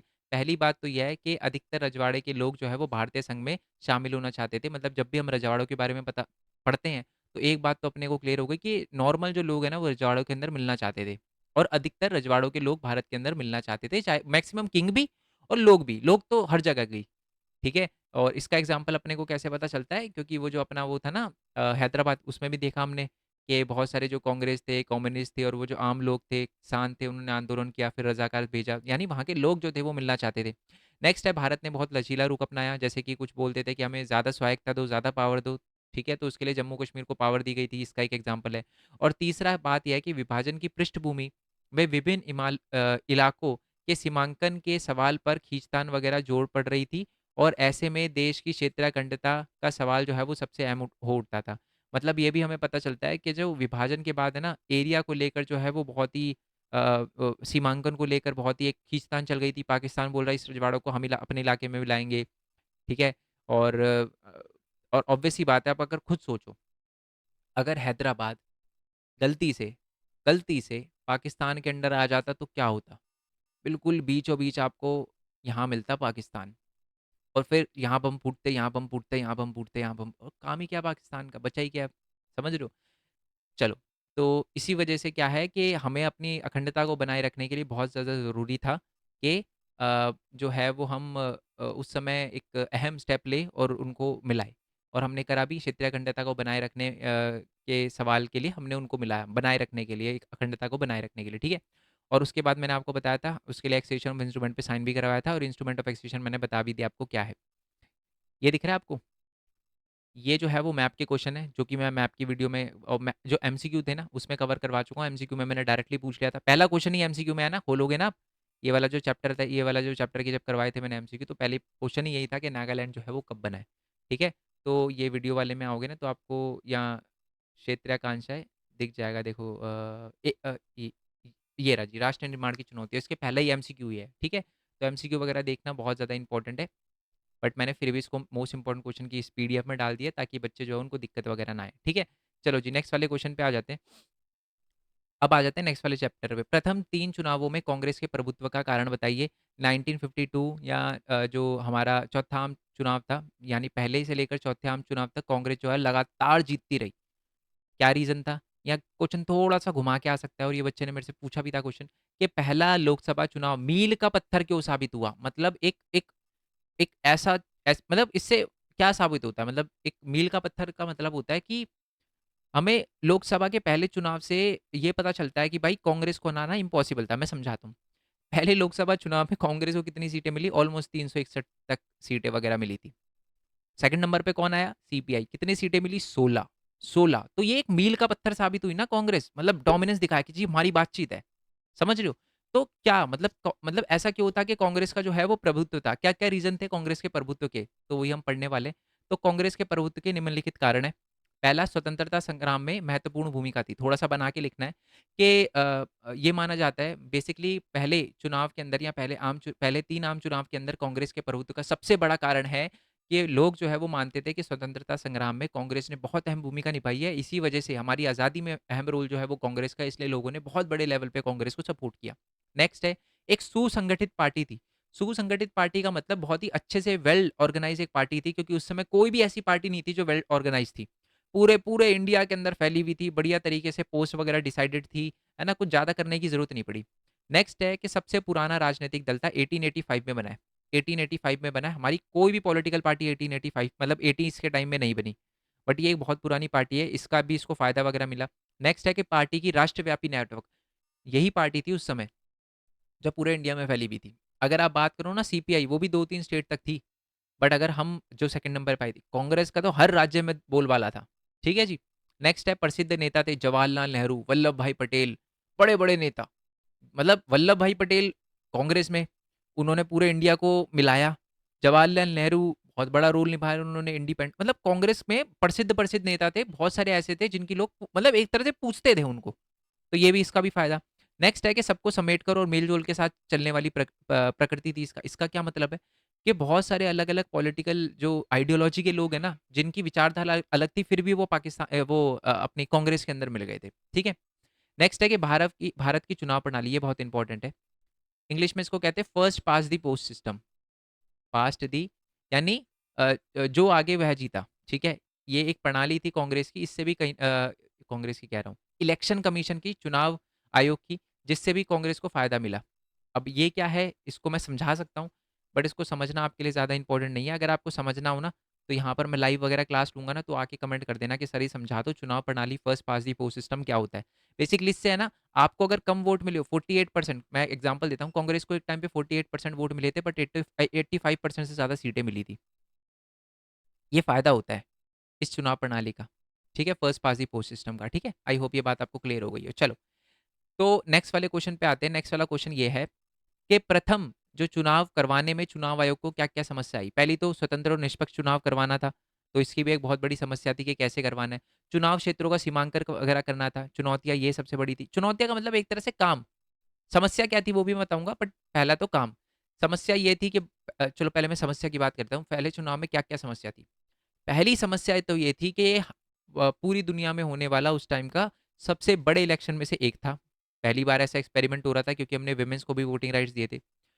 समस्या दूसरी थी कि लोग पढ़े-लिखे नहीं थे। तीसरा, जो लोग थे, जो पॉपुलेशन थी, जवान पॉपुलेशन, उनको पोलिंग बूथ तक लाकर इलेक्शन करवाना बहुत ही ज़्यादा बड़ा टास्क था, ठीक है? और लोगों को ट्रेन करना। ये कुछ समस्या थी कि अनपढ़ लोग थे, उनको पता नहीं था वोट कैसे डालना है, बहुत बड़ा था। तो ये सारी की सारी जो है थी कुछ समस्या वगैरह थी, ठीक है? मैं दोबारा रिपीट कर दूँ? चलो, मतलब थोड़ा समझाने के लिए दोबारा से रिपीट कर देता हूँ। चुनौतियाँ अलग है, समस्या अलग है। पहले तो हम समस्या की बात करते हैं कि उस समय फर्स्ट इलेक्शन जब चुनाव आयोग करा रहा था, उसके सामने क्या-क्या समस्या आई। पहली समस्या तो ये देखी कि उन्होंने ज़्यादातर लोग पढ़े-लिखे नहीं हैं। दूसरी बात कि बहुत बड़े लेवल पे इलेक्शन हो रहा था, ये भी उनके लिए एक बहुत बड़ी समस्या थी कि उनको नहीं पता था। तीसरी बात है लोगों को ट्रेन करना, क्योंकि जो लोग इलेक्शन अभी आज जाते हो पोलिंग बूथ पे तो बहुत सारे ऑफिसर वगैरह खड़े होते हैं, वो सारा का सारा बताते हैं ये करो वो। तो उस टाइम तो किसी को नहीं पता था। और चौथी सबसे बड़ी समस्या है कि लोगों को पोलिंग बूथ तक लाना, उनको एजुकेट करना, उनको बोलना कि आप वोट डालने ज़रूर आओ, ठीक है? चलो, क्योंकि उनको तो पता ही नहीं था वोट वाला क्या सिस्टम होता है। तो ये एक सबसे बड़ी दिक्कत थी। चलो, अब बात करते हैं चुनौतियाँ, क्या-क्या आई और उसको चुनौतियों का हमने सामना कैसे किया? पहली चुनौती ये थी कि जी बढ़िया तरीके से चुनाव कराना है, स्वतंत्र और निष्पक्ष चुनाव करवाना, ये पहली चुनौती थी। दूसरी, क्षेत्रों का चुनौतियों का मतलब एक तरह से काम ही समझ लो। काम क्या था कि स्वतंत्र और निष्पक्ष काम करवाना, चुनाव करवाना। दूसरा था चुनाव क्षेत्रों का सीमांकन करना कि ये वाला एरिया इसमें चुनाव होगा, यहाँ तक चुनाव होगा, यहाँ तक चुनाव होगा, ये वाले एरिया में ये वाले मतलब एरिया का करना कि जी यहाँ इस रोड से लेकर इस रोड के बीच के लोगों का एक कॉन्स्टिट्यूएंसी मानी जाएगी, एक क्षेत्र माना जाएगा, ठीक है? आई होप ये बात आपको क्लियर हो। मतदाता सूची को बनाने के मार्ग में बाध्य आई, है ना? अभी मैं बताऊँगा उसको क्या बाध्य है, पता है ना? बहुत सारे लोगों के जो नाम है ना, औरतों के नाम खासकर, ये फलाने की बहू, फलाने के पिता, फलाने के उसके नाम पे चढ़ गया था, ठीक है? तो इसकी समस्या, ये बाधा ही सबसे बड़ी। और इसका सॉल्यूशन हमने कैसे निकाला? दोबारा से रिवाइज़ करके हमने जो है वो पूरी की पूरी वोटर लिस्ट दोबारा बनवाई थी। अच्छा किया ना। नेक्स्ट है कि अधिकारियों और जो चुनाव कर्मी हैं उनको प्रशिक्षित करना, ट्रेनिंग देना, ये भी एक बहुत बड़ा काम था। और नेक्स्ट है कि कम साक्षरता के चलते जो है मतदान को विशेष पद्धति के बारे में सोचना कि कैसे उनको ईज़िली समझाया जा सके कि वोट कैसे डालना है। ठीक है? चलो, ये वही एक्सप्लेन कर रखा है। और मैंने बताया ना बड़ा इलेक्शन है, क्यों? क्योंकि 17 करोड़ मतदाता थे उस समय और पॉपुलेशन ज़्यादा थी, वोट डालने वाले 21 प्लस की बात हो रही है क्योंकि उस समय 21 प्लस जो है वोट डालते थे। 3200 विधायक और लोकसभा के 349 मेंबर थे, उनको चुनना था, ठीक है? और उस समय हमारी जो वो थी ना क्या कहते हैं उसको, साक्षरता उस केवल 5% थी, तो ये भी एक बहुत बड़ी प्रॉब्लम थी। चलो जी नेक्स्ट पे आते हैं।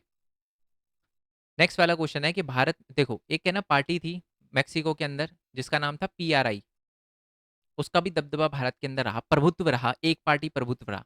भारत के अंदर भी एक पार्टी थी आईएनसी, इंडियन नेशनल कांग्रेस, है ना? कांग्रेस पार्टी, उसका भी प्रभुत्व था। पर दोनों के प्रभुत्व में क्या अंतर है, यही हमारा क्वेश्चन है।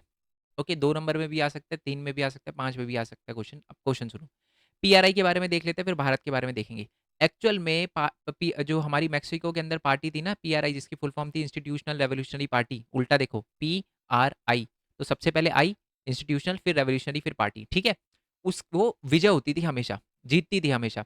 बट है ना एक्चुअल में वो धोखाधड़ी से जीतती थी, क्योंकि शासक के दल को ही वैधता मिली थी, बाकी तो सिर्फ नामांकन भरते थे अपना, है ना? चुनाव में धोखाधड़ी होती थी और जो चुनाव है ना वो जीती हुई पार्टी पीआरआई के अनुरूप ही चलता था। शासन दल में चुनाव में अक्सर जो है वो हेर-फेर की और धांधली वगैरह चलती थी, बट कांग्रेस की बात अलग थी, ठीक है? कांग्रेस में वन पार्टी डोमिनेंस, भारत के अंदर स्टार्टिंग के 30 साल में वन पार्टी डोमिनेंस, एक दलीय प्रभुत्व होने का कारण कुछ और था। क्यों? क्योंकि कांग्रेस एक बहुत ही ज़्यादा एक सुसंगठित पार्टी थी, बाकी विपक्षी दल कमज़ोर थे। सर्वाधिक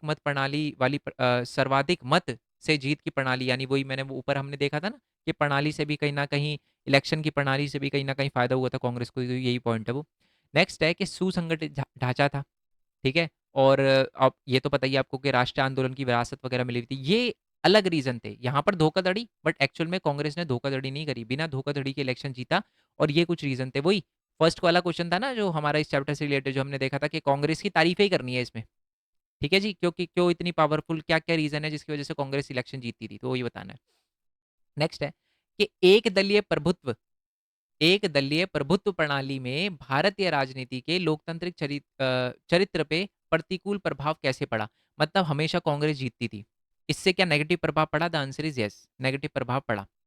पहली बात तो इससे नेगेटिव प्रभाव ये पड़ा कि बाकी जो आइडियोलॉजी के लोग हैं ना, वो कभी नहीं जीत पाते थे, है ना। तो ये लिखा है एक लंबी अवधि तक, ये वही बात लिखी हुई है, यह कथन सत्य है क्योंकि एकल पार्टी प्रभुत्व की प्रणाली को भारतीय राजनीति के लोकतांत्रिक चरित्र के लिए खराब असर हुआ, बहुत ही खराब असर हुआ। एक लंबी अवधि तक एक ही राजनीतिक दल था और इसी कारण से अन्य कोई भी विचारधारा, गठबंधन तथा पार्टी सामने नहीं आ पाई, जिससे चुनाव में मतदाताओं के पास कांग्रेस को समर्थन देने के अलावा और कोई विकल्प ही नहीं था। मतलब कोई एक्चुअल में कांग्रेस ही जीती थी, तो बाकी तो डर के मारे खड़े ही नहीं होते थे कि भाई जीतेंगे नहीं, क्यों अपनी जमानत जब्त करवाना क्योंकि इलेक्शन लड़ने के लिए पैसे देने पड़ते थे थोड़े बहुत, है ना, जमानत देनी पड़ती थी। तो ये तो एक तो ये बहुत घाटा हुआ कि विपक्षी कभी आ ही नहीं पाते थे, विकल्प था ही नहीं।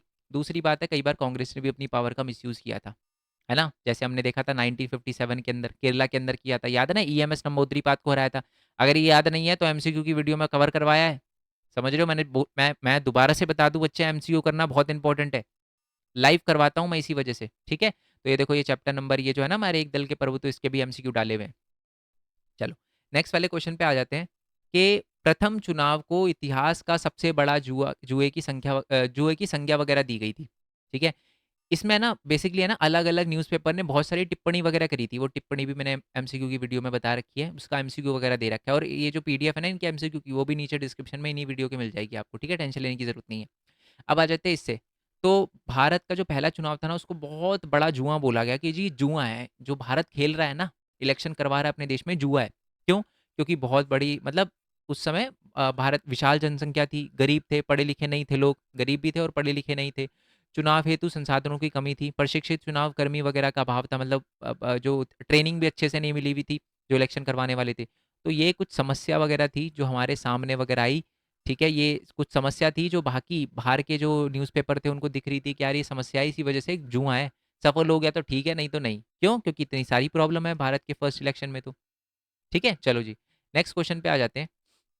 ये है ना कुछ पॉलिटिकल पार्टी के बारे में लिखा हुआ है, बट मेरी एडवाइस है, वैसे तो सब कर लेने चाहिए, ज़्यादा बेहतर रहता है, बट मेरी एडवाइस ये रहेगी कि भारतीय जनसंघ के बारे में तो ज़रूर करके जाना, खासकर दीन दयाल उपाध्याय के बारे में तो ज़रूर पढ़ के जाना जी। मैं दिखा भी देता हूँ आपको, दीन दयाल उपाध्याय के बारे में तो दे रखा है कि दीन दयाल उपाध्याय के जो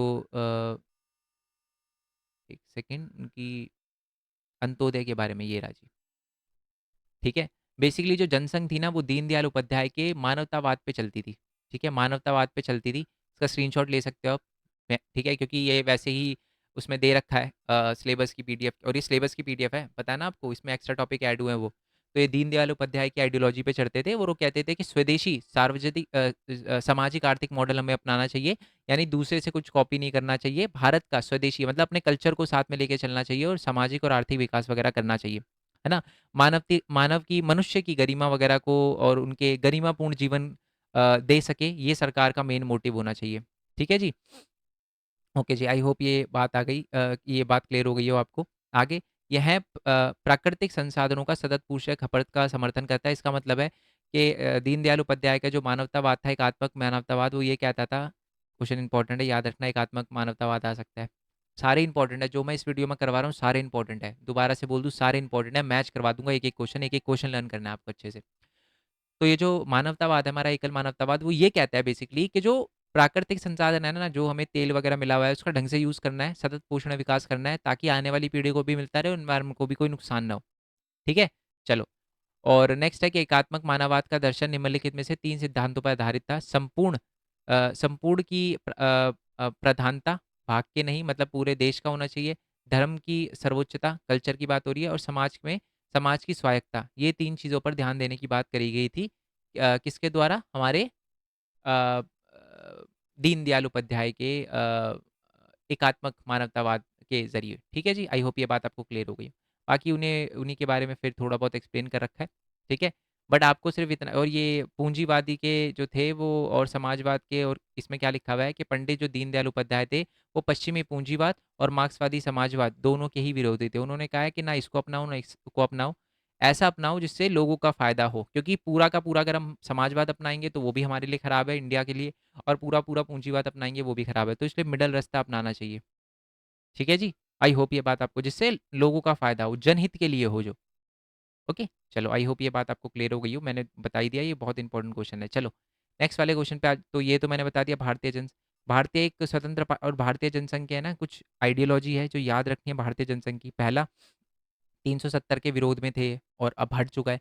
देखो, एक्चुअल में ना बोला जाता है, एक बार एक क्या क्या नाम था अपने होम मिनिस्टर का, वो क्या नाम था, अमित शाह।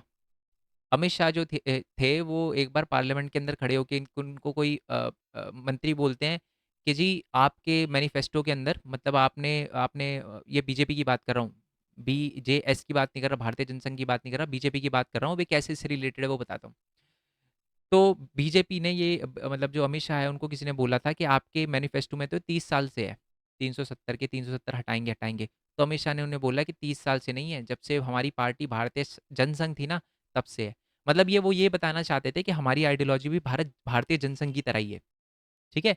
और क्या क्या बात कि समान नागरिक संहिता होनी चाहिए, परमाणु हथियार का हमें निर्माण करना चाहिए। ठीक है, और सरकार जो है उसको बेसिकली कम से कम हस्तक्षेप वगैरह करना चाहिए, और एक देश एक संस्कृति और एक राष्ट्र के सिद्धांत पे चलना चाहिए। पूछा भी जा सकता है, एक देश एक संस्कृति एक राष्ट्र किसका सिद्धांत है? भारतीय जनसंघ का सिद्धांत है।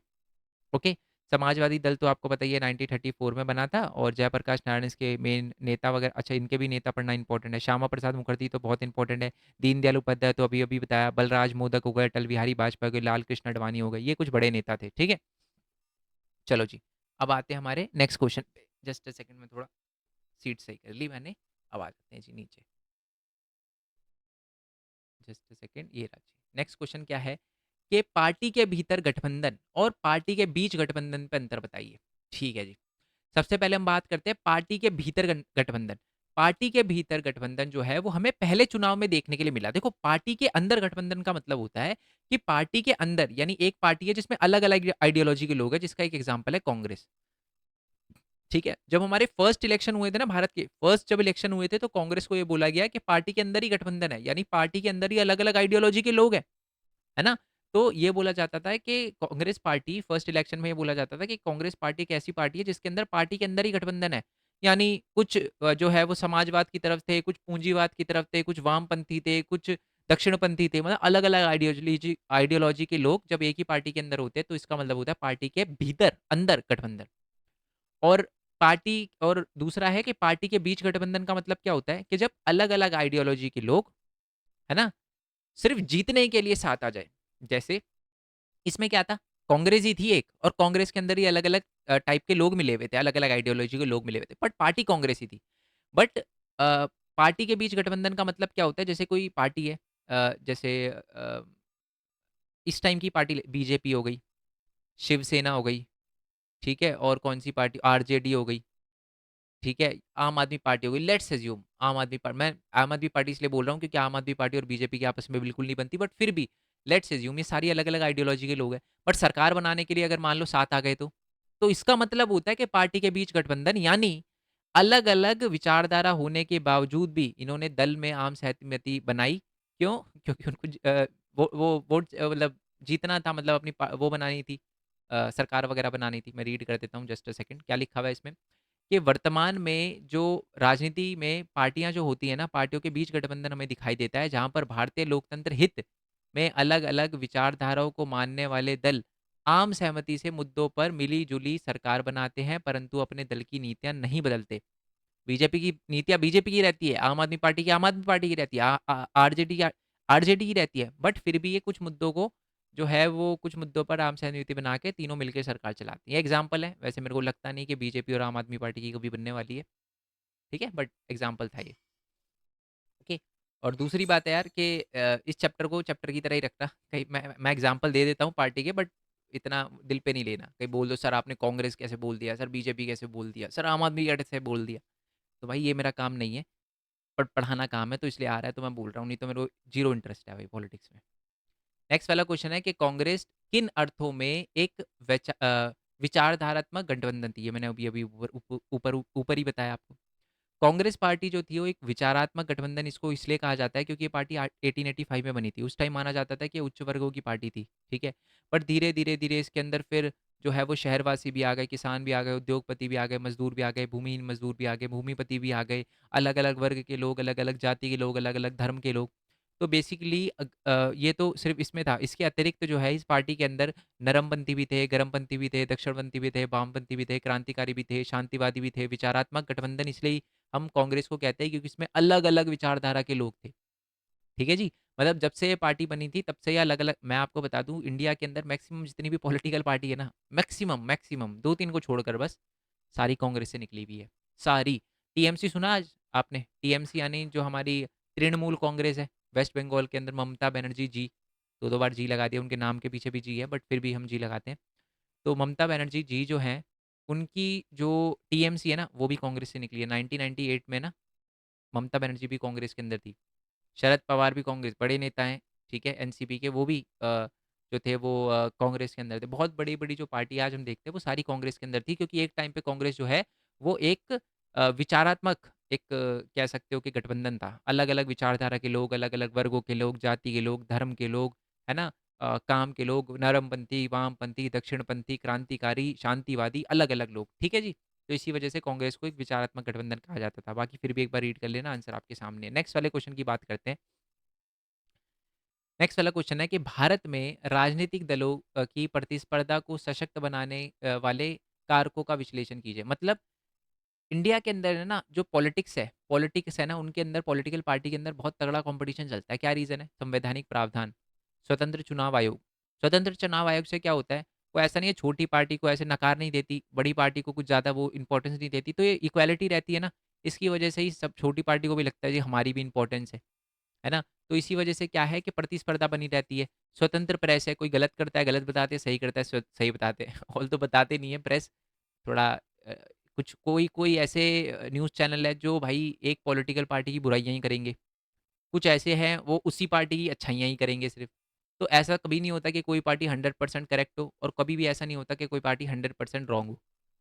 कुछ काम ऐसे होते हैं जो कोई पॉलिटिकल पार्टी अच्छी करती है, कुछ काम ऐसे होते हैं जो पॉलिटिकल पार्टी खराब करती है। बस आजकल का मीडिया क्या कह सकते हैं, बट ठीक है, जैसा कर रहा है करने दो।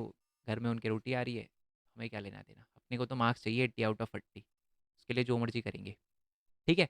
तो क्लियर हो गया नहीं अपने को कि स्वतंत्र प्रेस, है ना? चुनाव आयोग का स्वतंत्र होना, संवैधानिक प्रावधान होना, है ना? स्वतंत्र न्यायपालिका होना, बहुदलीय व्यवस्था होना। बहुदलीय व्यवस्था यानी अलग-अलग पार्टी की अनुमति देना। जैसे कि अगर मैं बोलूँ कोई ऐसा देश है चाइना, चाइना के अंदर क्या सीपीआई कम्युनिस्ट पार्टी के अलावा किसी और किसी सीपीआई क्यों लिख रहा हूँ मैं? सीपीआई तो इंडिया के अंदर है, कम्युनिस्ट पार्टी ऑफ इंडिया।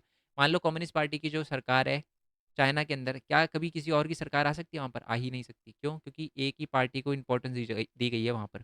कोई और पार्टी खड़ी होती है तो उसको दिक्कत वगैरह होती है और बाद में फिर उसको उसके अंदर ही मिलना पड़ता है, चाइनीज़ कम्युनिस्ट पार्टी के अंदर ही मिलना पड़ता है। ठीक है? पर इंडिया में ऐसा नहीं है, बहुदलीय व्यवस्था है। और नेक्स्ट है कि दबाव एवं हित समूह, मतलब लोग भी क्या करते रहते हैं, आंदोलन वगैरह करते रहते हैं, उससे भी सरकार जो है वो कंट्रोल में रहती है। ठीक है जी? नेक्स्ट वाले चैप्टर की बात करते हैं। नेक्स्ट वाला जो चैप्टर है वो आ गया है हमारे सामने, और बॉम्बे प्लान को स्पष्ट वगैरह करें। उससे पहले मैं एक बार देख लेता हूँ कि वीडियो रिकॉर्ड हो रही है नहीं हो रही। Just a second. चलो जी, वीडियो रिकॉर्ड हो रही है, ऑडियो भी अच्छे से रिकॉर्ड हो रही है। ओके। तो ये बॉम्बे प्लान क्या है? बॉम्बे प्लान को स्पष्ट करें। तो बात क्या है कि 1994 के अंदर 1944 के अंदर बहुत सारे उद्योगपति जो है वो एक जगह इकट्ठा हुए थे बॉम्बे के अंदर, और उन्होंने बोला था कि नियोजित अर्थव्यवस्था होनी चाहिए, यानी सरकार को कदम उठाने चाहिए औद्योगिक और अन्य आर्थिक निवेश को लेकर, बड़े कदम खुद उठाने चाहिए, है ना? इन्होंने ये बोला था, अगर आप एग्ज़ाम में वैसे तो यही पूरा आंसर लिखना है, बट आपको फिर भी ईज़ी करने के लिए बता देता हूँ। बेसिकली बॉम्बे प्लान जो है वो 1994 के अंदर बहुत सारे उद्योगपति एक साथ इकट्ठा हुए थे। उन्होंने बोला था नियोजित अर्थव्यवस्था होनी चाहिए और साथ ही में स्वतंत्र अर्थव्यवस्था नहीं होनी चाहिए, फ्री मार्केट नहीं होनी चाहिए, नियोजित अर्थव्यवस्था होनी चाहिए। सरकार को ही औद्योगिक विकास और निवेश के लिए निर्णय वगैरह लेने चाहिए। ठीक है? यानी सब कुछ सरकार के कंट्रोल में होना चाहिए। ओके। नेक्स्ट है कि पंच फर्स्ट पं ये इस चैप्टर से वैसे अगर आप सीबीएसई के बच्चे हो, अच्छा एक और बात, कुछ बच्चे पूछते हैं कि सर मैं यूपी बोर्ड से हूँ, सर मैं हरियाणा बोर्ड से हूँ, सर मैं वेस्ट बंगाल बोर्ड से हूँ, है ना?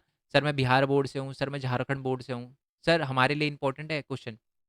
देखो बच्चे, सिंपल सी बात बोलूँगा, अगर आपके स्कूल के अंदर NCERT, ये वाली बुक फॉलो होती है ना? जो मतलब बुक का नाम भी यही है, जो मैंने ऊपर दिया, अगर बुक का नाम भी यही है ना, तो ये करके जाओ, इससे बाहर कुछ नहीं आएगा, ठीक है? अगर एनसीईआरटी की बुक फॉलो नहीं होती तो छोड़ दो ये वीडियो। अगर एनसीईआरटी की बुक फॉलो होती है, बुक भी यही है जो जो हम पढ़ रहे हैं, तो ये वीडियो करके जाओ। एक क्वेश्चन छूट जाए ना तो बात करेंगे। क्योंकि मैं ना सीबीएसई की बात पता है क्यों करता हूँ? सीबीएसई ही मैं कुछ बच्चे बोलते हैं सर आप सीबीएसई को इम्पोर्टेंस, सीबीएसई को इम्पोर्टेंस नहीं देता मैं। बात ऐसी है कि एक ही ऐसा पेपर है सीबीएसई का जो बढ़िया बनता है। बाकी स्टेट के मेरे को ऐसा लगता है कि थोड़ा बढ़िया पेपर नहीं आता, इतना बढ़िया नहीं आता, इतना टफ नहीं आता, थोड़ा नॉर्मल आता है, ठीक है, बहुत नॉर्मल आता है, मैं झूठ क्यों बोलूँ। सीबीएसई का थोड़ा बढ़िया पेपर आता है, थोड़ा सा घुमा के, मेरे को लगता है थोड़ा सा घुमा के ज़्यादा पूछा जाता है एज कम्पेयर टू बाकी स्टेट के। तो ऐसा कुछ नहीं है कि मैं इंपॉर्टेंस नहीं देता, ठीक है, मैं आपको जान पूछ के ऐसा क्वेश्चन पेपर, ऐसे क्वेश्चन वगैरह कराता हूँ जो थोड़े घुमाव फिराव वाले भी हो, ठीक है। चलो जी, आई होप आपको समझ आ गई हो बात। तो सारे बोर्ड के लिए है, ये बात याद रखना दिमाग से, है ना, ये बिल्कुल भी डाउट है ना, अगर अभी भी है तो निकाल देना, ठीक है। और अगर फिर भी डाउट है तो किसी भी बोर्ड का एग्जाम हो, क्वेश्चन पेपर भेज देना, मैच करवा दूंगा क्वेश्चन पेपर, दोबारा से नहीं बोलूंगा ये बात। आगे बढ़ते हैं। अच्छा, इस चैनल को सब्सक्राइब भी कर लेना भाई, ठीक है, कहीं आप, क्योंकि मैं आपको बता दूं कमेंट नहीं कर पाओगे आप लाइव वगैरह में, सब्सक्राइब वगैरह कर लेना और वीडियो वगैरह देख लेना। मैंने ये कुछ बच्चों को कांग्रेस प्रणाली में दिक्कत होती है, वो भी मैंने इसी वीडियो में समझा दिया था। चलो जी, आगे बढ़ते हैं हम। बॉम्बे प्लान क्लियर हो गया ना। नेक्स्ट है कि प्रथम पंचवर्षीय योजना। प्रथम और द्वितीय, पहली बात तो बता दूं, ये पंचवर्षीय योजना का जो हमने आइडिया है ना, वो यूएसएसआर, सोवियत संघ से लिया है, याद रखना, एक मार्क्स में क्वेश्चन आ सकता है, वो मैं जब एमसीक्यू करवाऊंगा तो बता ही दूंगा आपको। वैसे सीबीएसई वाले बच्चों की बात करें तो ये क्वेश्चन चैप्टर जो है सिर्फ 2 नंबर का आ रहा है, समझ रहे हो? तो 2 नंबर के लिए तो वैसे मैं बता दूं, सिर्फ एमसीक्यू की वीडियो देखोगे ना तब भी क्लियर हो जाएगा, क्योंकि एमसीक्यू की वीडियो में भी है ना, मैं कोई पर्टिकुलर एमसीक्यू ऐसा नहीं रखता कि सिर्फ क्वेश्चन करवाया आंसर बता के छुट्टी, ऐसा नहीं करता। एमसीक्यू के अंदर भी बहुत सारी चीजें बता देता हूँ, बट फिर भी करवाना इंपॉर्टेंट है, तो इसी वजह से सुन लो। प्रथम पंचवर्षीय योजना में क्या क्या बात बोली गई थी, क्या क्या मेन मोटिव था उसका पंचवर्षीय योजना का, उसके बारे में पढ़ेंगे, और सेकंड पंचवर्षीय योजना पढ़ेंगे। तो पहली जो हमारी पंचवर्षीय योजना थी ना, वो 1951 से लेकर 1956 तक, पहले 5 सालों के लिए आई थी। और इसमें जो मेन मोटिव था ना, वो ये था कि देश के अंदर जो गरीबी का जाल है ना, मकड़ जाल है, उसको निकालना, गरीबों को उनसे निकालना। और इसकी ये जो योजना है वो के एन राज ने बनाई थी, ठीक है। पहली पंचवर्षीय योजना में हमने जो रफ्तार रखी थी वो धीमी रफ्तार रखी थी, क्योंकि तेज रफ्तार से जो है अर्थव्यवस्था को नुकसान पहुंचेगा, इसी वजह से। पहली पंचवर्षीय योजना के अंदर हमने कृषि पर ज्यादा जोर दिया था, ये बात याद रखनी है। और बड़ी बड़ी जो परियोजना होती है, भाखड़ा नांगल डैम, है ना, और भी बहुत सारे बड़े बड़े जो कृषि से आधारित जो हमने बड़े बड़े स्टेप लिए थे, भूमि सुधार कार्यक्रम वगैरह चलाए थे, ठीक है। क्या क्या समझ आया? 59, पहला पॉइंट ये है कि 51 से लेकर 56 तक के एन राज ने मॉडल वगैरह बनाया, कृषि पर आधारित थी ये, बड़े बड़े जो प्रोजेक्ट है, भाखड़ा नांगल डैम, भूमि सुधार, ये सारे के सारे पहली पंचवर्षीय योजना में चलाया, और इसकी रफ्तार धीमी थी। हो गए ना, 5 पॉइंट हो गए। नेक्स्ट वाले क्वेश्चन पे आ जाते हैं, द्वितीय पंचवर्षीय योजना।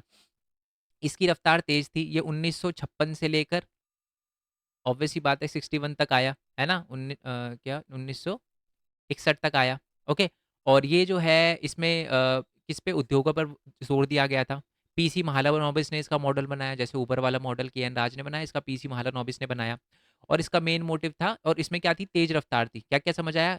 56 से 61, उद्योगों पर ध्यान दिया गया, पीसी महालनोबिस ने मॉडल बनाया, और तेज रफ्तार था। और इसमें भी क्या किया गया कि हमारे आयात निर्यात शुल्क वगैरह, मतलब देश के जो उद्योग है उनको संरक्षण मिल पाए, इसी वजह से हमने आयात शुल्क वगैरह जो है उसको पहले तो ज़्यादा किया, ताकि देश के अंदर चीज़ें वगैरह बनाई जा सके, और भी बहुत सारी चीज़ें करी। और जो निवेश वगैरह थे ना, बिजली, रेलवे, इस्पात वगैरह, इन सारे के सारे जो सार्वजनिक क्षेत्र थे उनको पर भी विकास, उनके विकास पर भी ध्यान दिया, ठीक है। चलो, नेक्स्ट क्वेश्चन है, नीति आयोग क्या है? ये बहुत इंपॉर्टेंट क्वेश्चन है।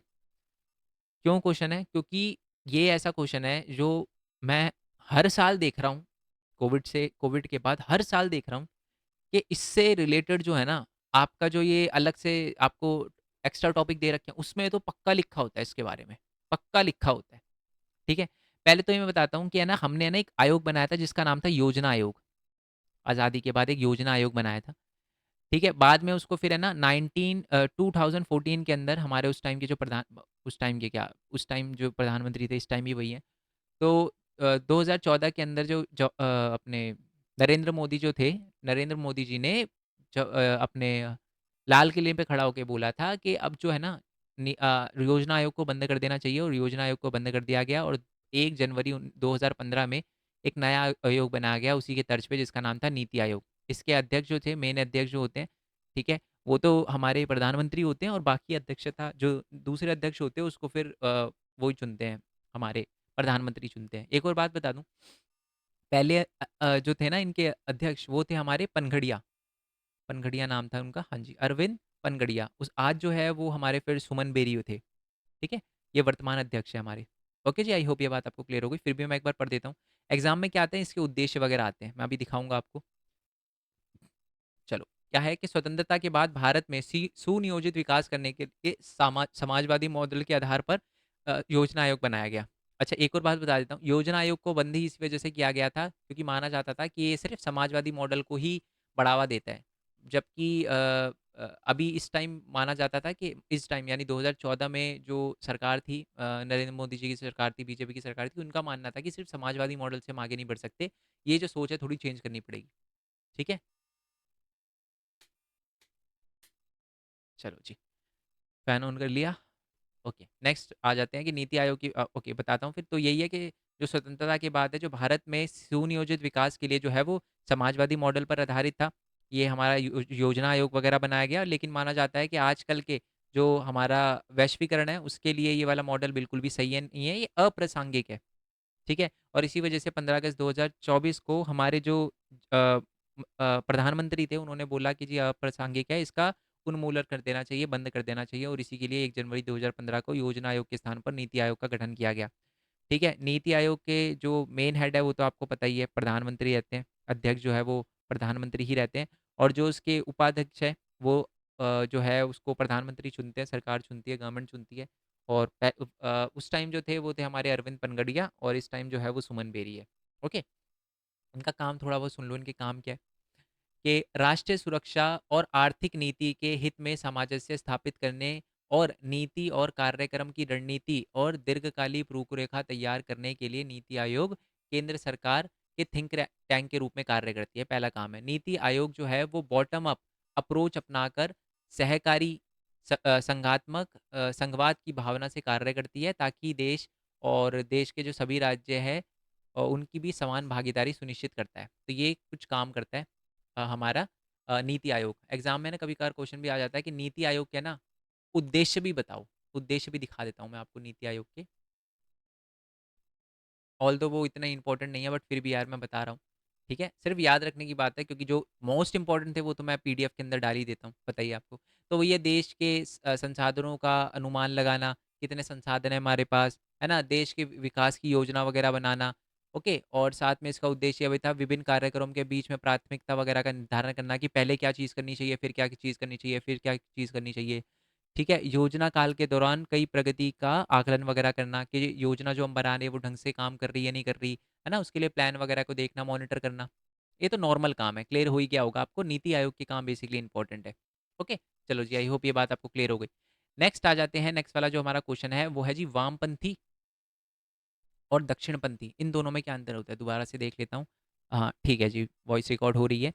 तो वामपंथी लोग क्या होते हैं, ये वो लोग होते हैं जो बोलते हैं कि जी हम गरीबों के लिए, पिछड़े वर्ग के लिए, सामाजिक समूह के लिए तरफदारी वगैरह करते हैं, और इनका मानना है कि सरकार की नीति, ये सरकार की नीतियाँ, ये उन सरकार की नीतियों का समर्थन करते हैं जो कि गरीबों के लिए हो। ये वामपंथी लोग होते हैं। दक्षिणपंथी क्या होते हैं, ये कहते हैं जी खुली प्रतिस्पर्धा होनी चाहिए। दोबारा से, वामपंथी लोग बेसिकली ये होते हैं कि सरकार को गरीबों के लिए और पिछड़े वर्गों के लिए नीतियाँ वगैरह बनानी चाहिए, और इनका मानना है कि हर चीज़ पर सरकार का 100% कंट्रोल होना चाहिए।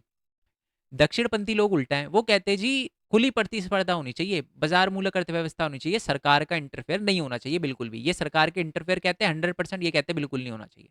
ये डिफरेंस है वामपंथी और दक्षिणपंथी में। ठीक है, चलो।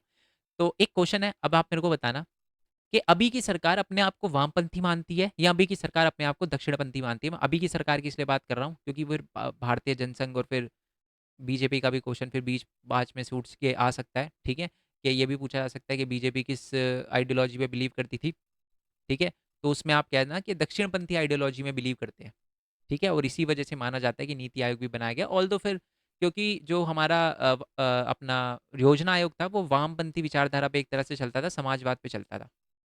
ठीक है ना, चलो, आई होप ये बात आपको क्लियर हो गई।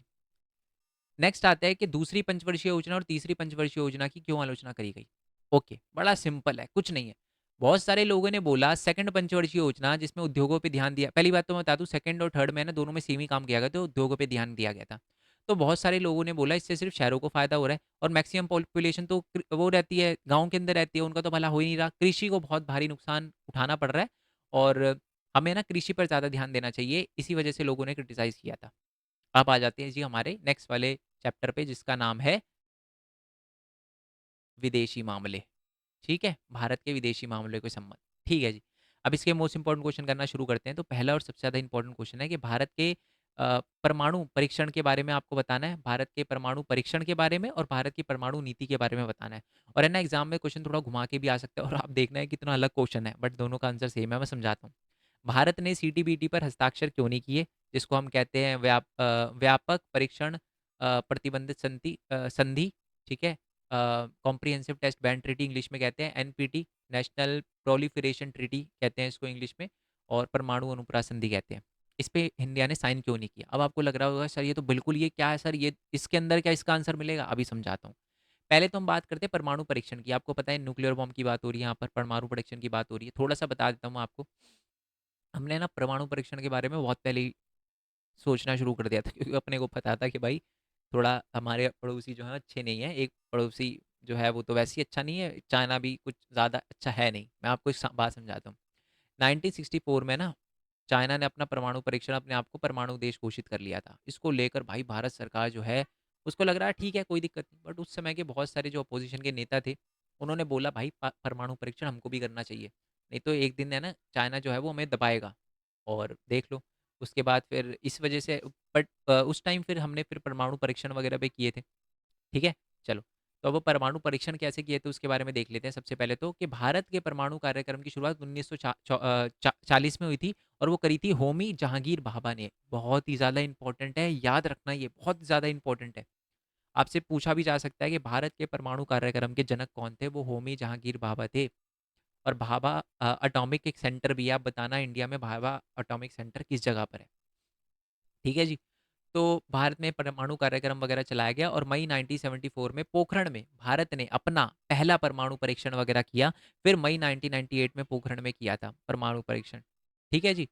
जैसे एक एक वो डायलॉग भी था ना कि अमेरिका के किसी पर्सन ने अटल बिहारी वाजपेयी को, जो उस टाइम के प्रधानमंत्री थे, 1998 की बात बता रहा हूँ, बोला था कि जी परमाणु न्यूक्लियर बॉम्ब वगैरह घेर देगा आप पे।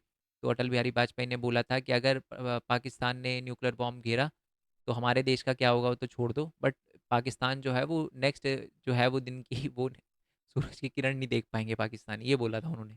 ठीक है? चलो, वॉयलेंस को सपोर्ट नहीं करते, बट जब एक साइड ऐसी मतलब वो हो ना आतंकवादी वाली, फिर तो भाई करना पड़ता है, कभी कभार डराना पड़ता है।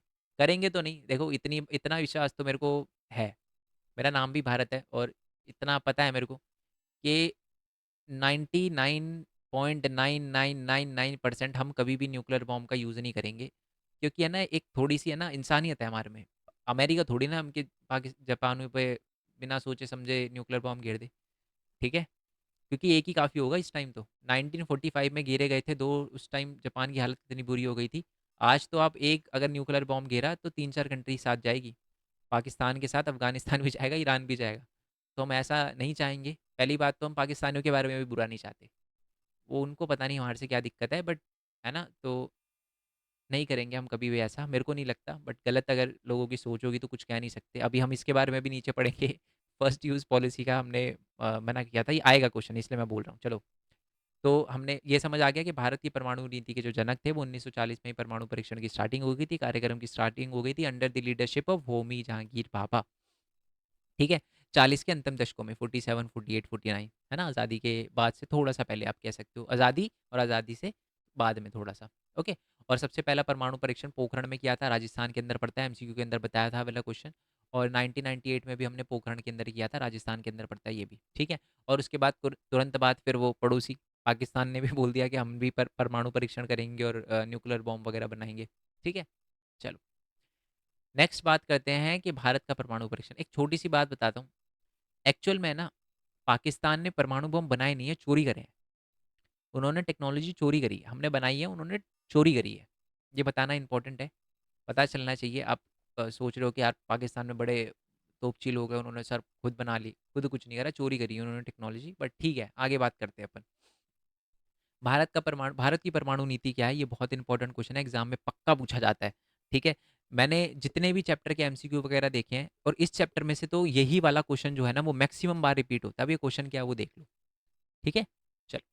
तो भारत की परमाणु नीति क्या है, परमाणु बॉम्ब को लेकर हमने क्या क्या चीज़ें जो है वो दिमाग में रखी हुई है, वो उसके बारे में बात करेंगे।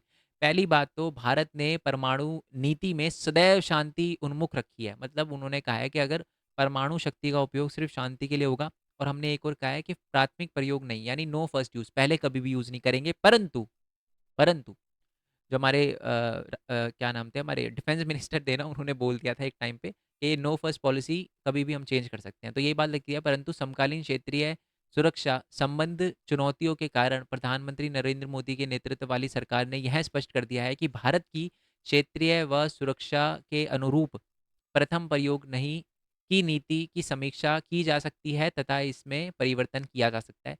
बोलने की बात अपन करेंगे नहीं ऐसा, बट उन्होंने बोला है कि अगर हमें कभी ज़रूरत पड़ी फर्स्ट यूज़ करने की और कुछ गलत किया किसी कंट्री ने, तो हम पीछे नहीं हटेंगे, हम पहले यूज़ कर देंगे परमाणु परीक्षण का, परमाणु बॉम्ब का। ठीक है, तो एक तो पहली ये पॉलिसी है कि फर्स्ट यूज़ नहीं करेंगे हम कभी भी, नो फर्स्ट यूज़, बट कह नहीं सकते कुछ भी, अगर कोई गलत काम कर दे हमारे साथ तो फिर हम छोड़ेंगे नहीं फिर ये।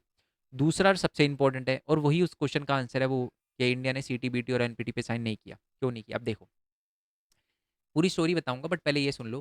पहले तो भारत ये बोलता है कि हमको भी है ना परमाणु आपूर्तिकर्ता के समूह में हिस्सेदारी दो, हमारे पास भी न्यूक्लियर बॉम्ब है। पूरी दुनिया में बहुत ही कम ऐसी कंट्री है जिनके पास न्यूक्लियर बॉम्ब है, तो हमको भी उसके अंदर शामिल करो, उन ग्रुप के अंदर शामिल करो।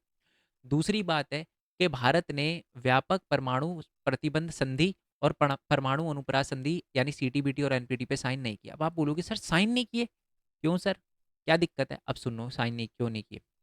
बेटू बेसिकली दो थी ये, सी टी बी टी और एनपीटी, यही था ना ऊपर क्वेश्चन कि हमने सीटीबीटी और एनपीटी पे हस्ताक्षर क्यों नहीं किए। बेसिकली ये दोनों संधि जो थी वो ये कहती थी कि 1967 से पहले पहले पूरी दुनिया में जो परमाणु संपन्न देश थे, जिन्होंने पहले अपने परमाणु की जो परीक्षण है वो 1967 से पहले किया था, वही सिर्फ परमाणु बॉम्ब का यूज कर सकते हैं, वही रख सकते हैं, बाकी कोई नहीं रखेगा। भारत ने बोला कि अगर आप चाहते हो परमाणु बॉम्ब को यूज ना करे तो सबके लिए हटा दो, ये कोई स्पेशल थोड़ी ना है ना, क्योंकि 5 कंट्री वही जिनके पास वीटो पावर है वही परमाणु बॉम्ब का उपयोग कर सकती थी फिर, क्योंकि जो 5 जिनके पास आज वीटो पावर है ना, उन्हीं 5 कंट्रियों ने 1967 से पहले परमाणु बॉम्ब का परीक्षण कर लिया था। तो भारत बोलता है बंद करना है तो सबके लिए बंद करो, नहीं करना तो हमारे लिए भी मत करो। ठीक है, तो इसलिए भारत ने ना सीटीबीटी पे साइन किया ना एनपीटी पे साइन किया, और हमारे साथ पाकिस्तान ने भी नहीं करे। नेक्स्ट वाले क्वेश्चन पे आते हैं कि भारत की गुट निरपेक्षता की नीति का विश्लेषण कीजिए। गुट निरपेक्षता क्या होता है पहले तो मैं समझा दूं आपको। पता है कि अमेरिका ने एक गुट बनाया था जिसको कहते हैं नाटो, सोवियत संघ ने गुट बनाया था जिसको कहते हैं वार्सा। वार्सा एक जगह थी बेसिकली पोलैंड के अंदर। नाटो उत्तरी अटलांटिक संधि संगठन कहा जाता है ना, NATO North Atlantic Treaty Organization. ठीक है, और भारत ने इन दोनों को ही नहीं अपनाया, भारत ने अलग एक ग्रुप बनाया जिसका नाम था नैम, जिसको हम गुट निरपेक्षता भी कहते थे। ठीक है, जो हम ना इसकी तरफ जाएंगे ना इसकी तरफ जाएंगे, और भारत ने ऐसा क्यों किया, ताकि हम अंतर्राष्ट्रीय मुद्दों पर एक स्वतंत्र रुख अपना सके, और साथ ही में जो देश नए नए आज़ाद हुए ना उनको भी बोल सके कि आपको अपनी आज़ादी अगर बचाए रखनी है तो आप हमारे गुट निरपेक्षता में शामिल हो। याद रखना, 5 देशों ने मिलकर जो है वो गुट निरपेक्ष ये नैम बनाया था, गुट निरपेक्षता बनाई थी, और उसमें से एक देश जो था वो भारत था, यानी संस्थापक देशों में से था। ठीक है जी, आई होप ये बात आपको समझ आ गई हो कि नाटो और वार्सा दोनों से अलग जो है भारत ने गुट निरपेक्षता बनाई थी, और ऐसा इसलिए किया था ताकि क्योंकि हम अमेरिका की तरफ जाते तो यूएसएसआर गुस्सा हो जाता, सोवियत संघ गुस्सा हो जाता, सोवियत संघ की तरफ जाते तो अमेरिका। तो इन दोनों की लड़ाई से बचने के लिए हमने गुट निरपेक्षता का निर्माण किया, और बाकी देशों को भी बोला कि आप अगर अपनी नव जो स्वतंत्र देश है उनको बोला कि आप भी अपनी अगर स्वतंत्रता बनाए रखना चाहते हो तो आपको जो है वो, यार एक सेकेंड यार, हाँ, आपको भी क्या करना पड़ेगा, हमारी गुट निरपेक्षता को ज्वाइन करना पड़ेगा। ठीक है, नेक्स्ट वाले क्वेश्चन पे आते हैं। ओके, 1950 के दशक के दौरान भारत और अमेरिका के संबंधों में खटास पहुंच गई थी। क्यों खटास आ गई थी?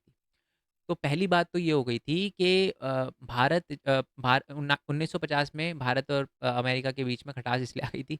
पहली बात तो ये थी कि हमने गुट निरपेक्षता बना लिया था, उसकी नीति पे चलने लग गए थे। अमेरिका कहता अब हमारी तरफ क्यों नहीं आ रहे आप, तो इसकी वजह से संबंध खराब हो गए। दूसरी बात है कि हमारी थोड़ी नज़दीकियाँ ना सोवियत संघ की तरफ भी बढ़ती जा रही थी। हमारे बहुत सारे नेता जवाहरलाल नेहरू वगैरह, उनकी भी कहीं न कहीं बहुत ज़्यादा बनती थी सोवियत नेताओं के साथ। तो इस वजह से भी अमेरिका जो थे वो अच्छा नहीं मानते थे, थोड़ा दिक्कत में ही रहते थे। नेक्स्ट क्वेश्चन है पंचशील समझौता, याद रखना है। पंचशील समझौता, पहली बात तो ये बताऊँ, 19 अप्रैल 1954 में साइन हुआ था। जो साइन हुआ था इंडिया और चाइना के बीच में। और उस समय भारत के प्रधानमंत्री थे जवाहरलाल नेहरू, जिन्होंने साइन किया था, और चाइना के जो प्रीमियर थे, लीडर थे, उनका नाम था चाउ एन लाई। जाऊ एन लाई भी कहते हैं इनको। ठीक है, और उस पंचशील ट्रिटी में आपको समझ ही आ रहा होगा, 5 चीज़ें बोली गई थी। पहली पहली बातें क्या बोली गई थी? पहला, गैर आक्रमण का सिद्धांत अपनाया गया, यानी हम किसी पे आक्रमण वगैरह नहीं करेंगे। दूसरा, समझौते पर हस्ताक्षर करने वाले देश एक दूसरे के आंतरिक मामलों में किसी प्रकार से नहीं बोलेंगे। अब ये बात याद रखना, मतलब पहली बात, एक दूसरे पर आक्रमण नहीं करेंगे। दूसरी बात, दोनों एक दूसरे के आंतरिक मामलों में हस्तक्षेप नहीं करेंगे। तीसरा, इसके तहत तय किया गया कि सभी देश एक दूसरे के साथ समानता का व्यवहार करेंगे तथा परस्पर लाभ के सिद्धांत का काम करेंगे, यानी एक दूसरे के फायदे के लिए काम करेंगे, कभी एक दूसरे के विरुद्ध काम नहीं करेंगे। और नेक्स्ट पॉइंट ये बोला गया कि शांति और सह अस्तित्व की आइडियोलॉजी पे चलेंगे। परंतु चाइना ये बोलता है कि भैया आपने इस पंचशील एग्रीमेंट को तोड़ दिया। भारत को बोलता है, भारत कहता है कैसे? चाइना कहता है जी आपने ना तिब्बत के मसले में फालतू में इंटरफेयर कर लिया। अब सर ये तिब्बत क्या है? देखो, एक्चुअल में जब हम बोलते हैं ना हमारा बॉर्डर चाइना से मिलता है, तो आप सही भी हो गलत भी हो। गलत क्यों है? क्योंकि एक्चुअली हमारा बॉर्डर चाइना से नहीं, तिब्बत से मिलता है। तिब्बत पे चाइना ने इलीगल जो है वो कब्जा कर रखा है ना? और जब चाइना जो है वो तिब्बत के लोगों को सप्रेस कर रहा था ना, दबा रहा था, मार रहा था, तो वहाँ के एक पर्सन थे जिनका नाम था दलाई लामा। ये नाम आपने सुना होगा। पहली बात तो बता दूं, दलाई लामा कोई नाम नहीं होता। दलाई लामा एक पोस्ट होती है। ठीक है, उनका नाम कुछ बढ़िया नाम है उनका, ठीक है, जो मेरे मतलब मेरे को बिल्कुल याद नहीं रहेगा, है ना? तो इसी वजह से देखना, चेक करना, एक बार नाम बताना कमेंट बॉक्स में मेरे को। ठीक है, मैंने कोशिश करी थी उनका नाम याद करने के लिए, बट हो जाता है थोड़ा बहुत। तो उनको है ना भारत ने शरण दे दी। वो तिब्बत से भाग के फिर इंडिया के अंदर आए और भारत ने उनको शरण दे दिया, और आज भी वो भारत में ही रहते हैं। धर्मशाला वगैरह है हमारे हिमाचल में, और उत्तराखंड वगैरह में भी रहते हैं। कभी कभार दिल्ली के अंदर भी इसका इनका बहुत बड़ा एक एरिया दे रखा है उनको। ठीक है, और दिल्ली में एक मार्केट भी है, पता नहीं उसको मोनेस्ट्री कहते हैं। दिल्ली कपड़े वगैरह मिलते हैं मोनेस्ट्री में, उसमें भी सारे तिब्बत के लोग हैं। आपको जैसी मेट्रो स्टेशन से उतरोगे ना, बहुत बड़े बड़े फ्लैग दिख जाएंगे तिब्बत के। ठीक है, चलो जी, आई होप ये बात आपको क्लियर हो गई हो। नेक्स्ट क्वेश्चन पे आते हैं कि विदेश नीति की भूमिका पार्टी की राजनीति से बड़ी है, से बड़ी ही सीमित रही है। उदाहरण देकर उपयुक्त कथन का समर्थन। इसका मतलब है, बहुत इंपॉर्टेंट क्वेश्चन है, बहुत घुमावदार क्वेश्चन है, क्वेश्चन सुनना। विदेश नीति की भूमिका पार्टी की राजनीति में बड़ी सीमित रही है। इसका मतलब है कि कोई भी पॉलिटिकल पार्टी जो होती है ना, कोई भी जो राजनीतिक दल होता है ना, बेसिकली वो एक दूसरे के माम मतलब ओके, सीटीबीटी है, इंडिया ने साइन नहीं किया ना, उस समय कांग्रेस की सरकार थी।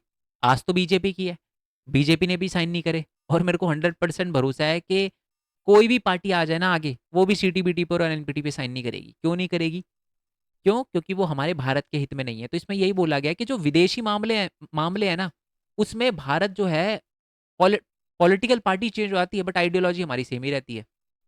कोई भी पॉलिटिकल पार्टी आपको ये बोलते हुए नहीं मिलेगी कि जी पीओके हमारा पार्ट नहीं है। पीओके 101% हमारा पार्ट है। चाहे भारत में कोई भी पॉलिटिकल पार्टी आ जाए, वो नहीं बोलेगी कि जी पीओके नहीं नहीं दे दो पाकिस्तान को, कोई बात नहीं। ऐसा कोई नहीं बोलेगा। क्यों नहीं बोलेगा? क्योंकि वो विदेश नीति है, और विदेश नीति जो है उसमें सबकी आइडियोलॉजी हमारी अडिग है, चाहे वो कोई भी पॉलिटिकल पार्टी हो। गुट निरपेक्षता जो है वो कांग्रेस ने जो है वो बनाई, गुट निरपेक्षता। बट बाद में जो पॉलिटिकल पार्टी आई, उन्होंने भी गुट निरपेक्षता की नीति अपनाई। तो यही बात बोली गई है एक्चुअल में। जब विदेश नीति की बात आती है ना, तो पॉलिटिकल पार्टी इतना इंटरफेयर नहीं करती। जो भी पार्टी आती है ना, वो पीछे की आइडियोलॉजी वगैरह को ही साथ में लेकर चलती है। तो यही बताया गया है कि राजनीतिक दलों के बीच छोटे मोटे मतभेद जरूर है, लेकिन भारतीय राजनीति के विभिन्न दलों के बीच में राष्ट्रीय अखंडता, अंतर्राष्ट्रीय सीमा रेखा और सुरक्षा तथा राष्ट्र हित के मसले में व्यापक सहमति है। आप अगर 1 इंच घुसोगे तो 9 इंच की गोली घुसा दी जाएगी इंडियन आर्मी के द्वारा, और उसको फिर कोई पार्टी डिफेंड नहीं करती। यही बात बोली गई है इसमें।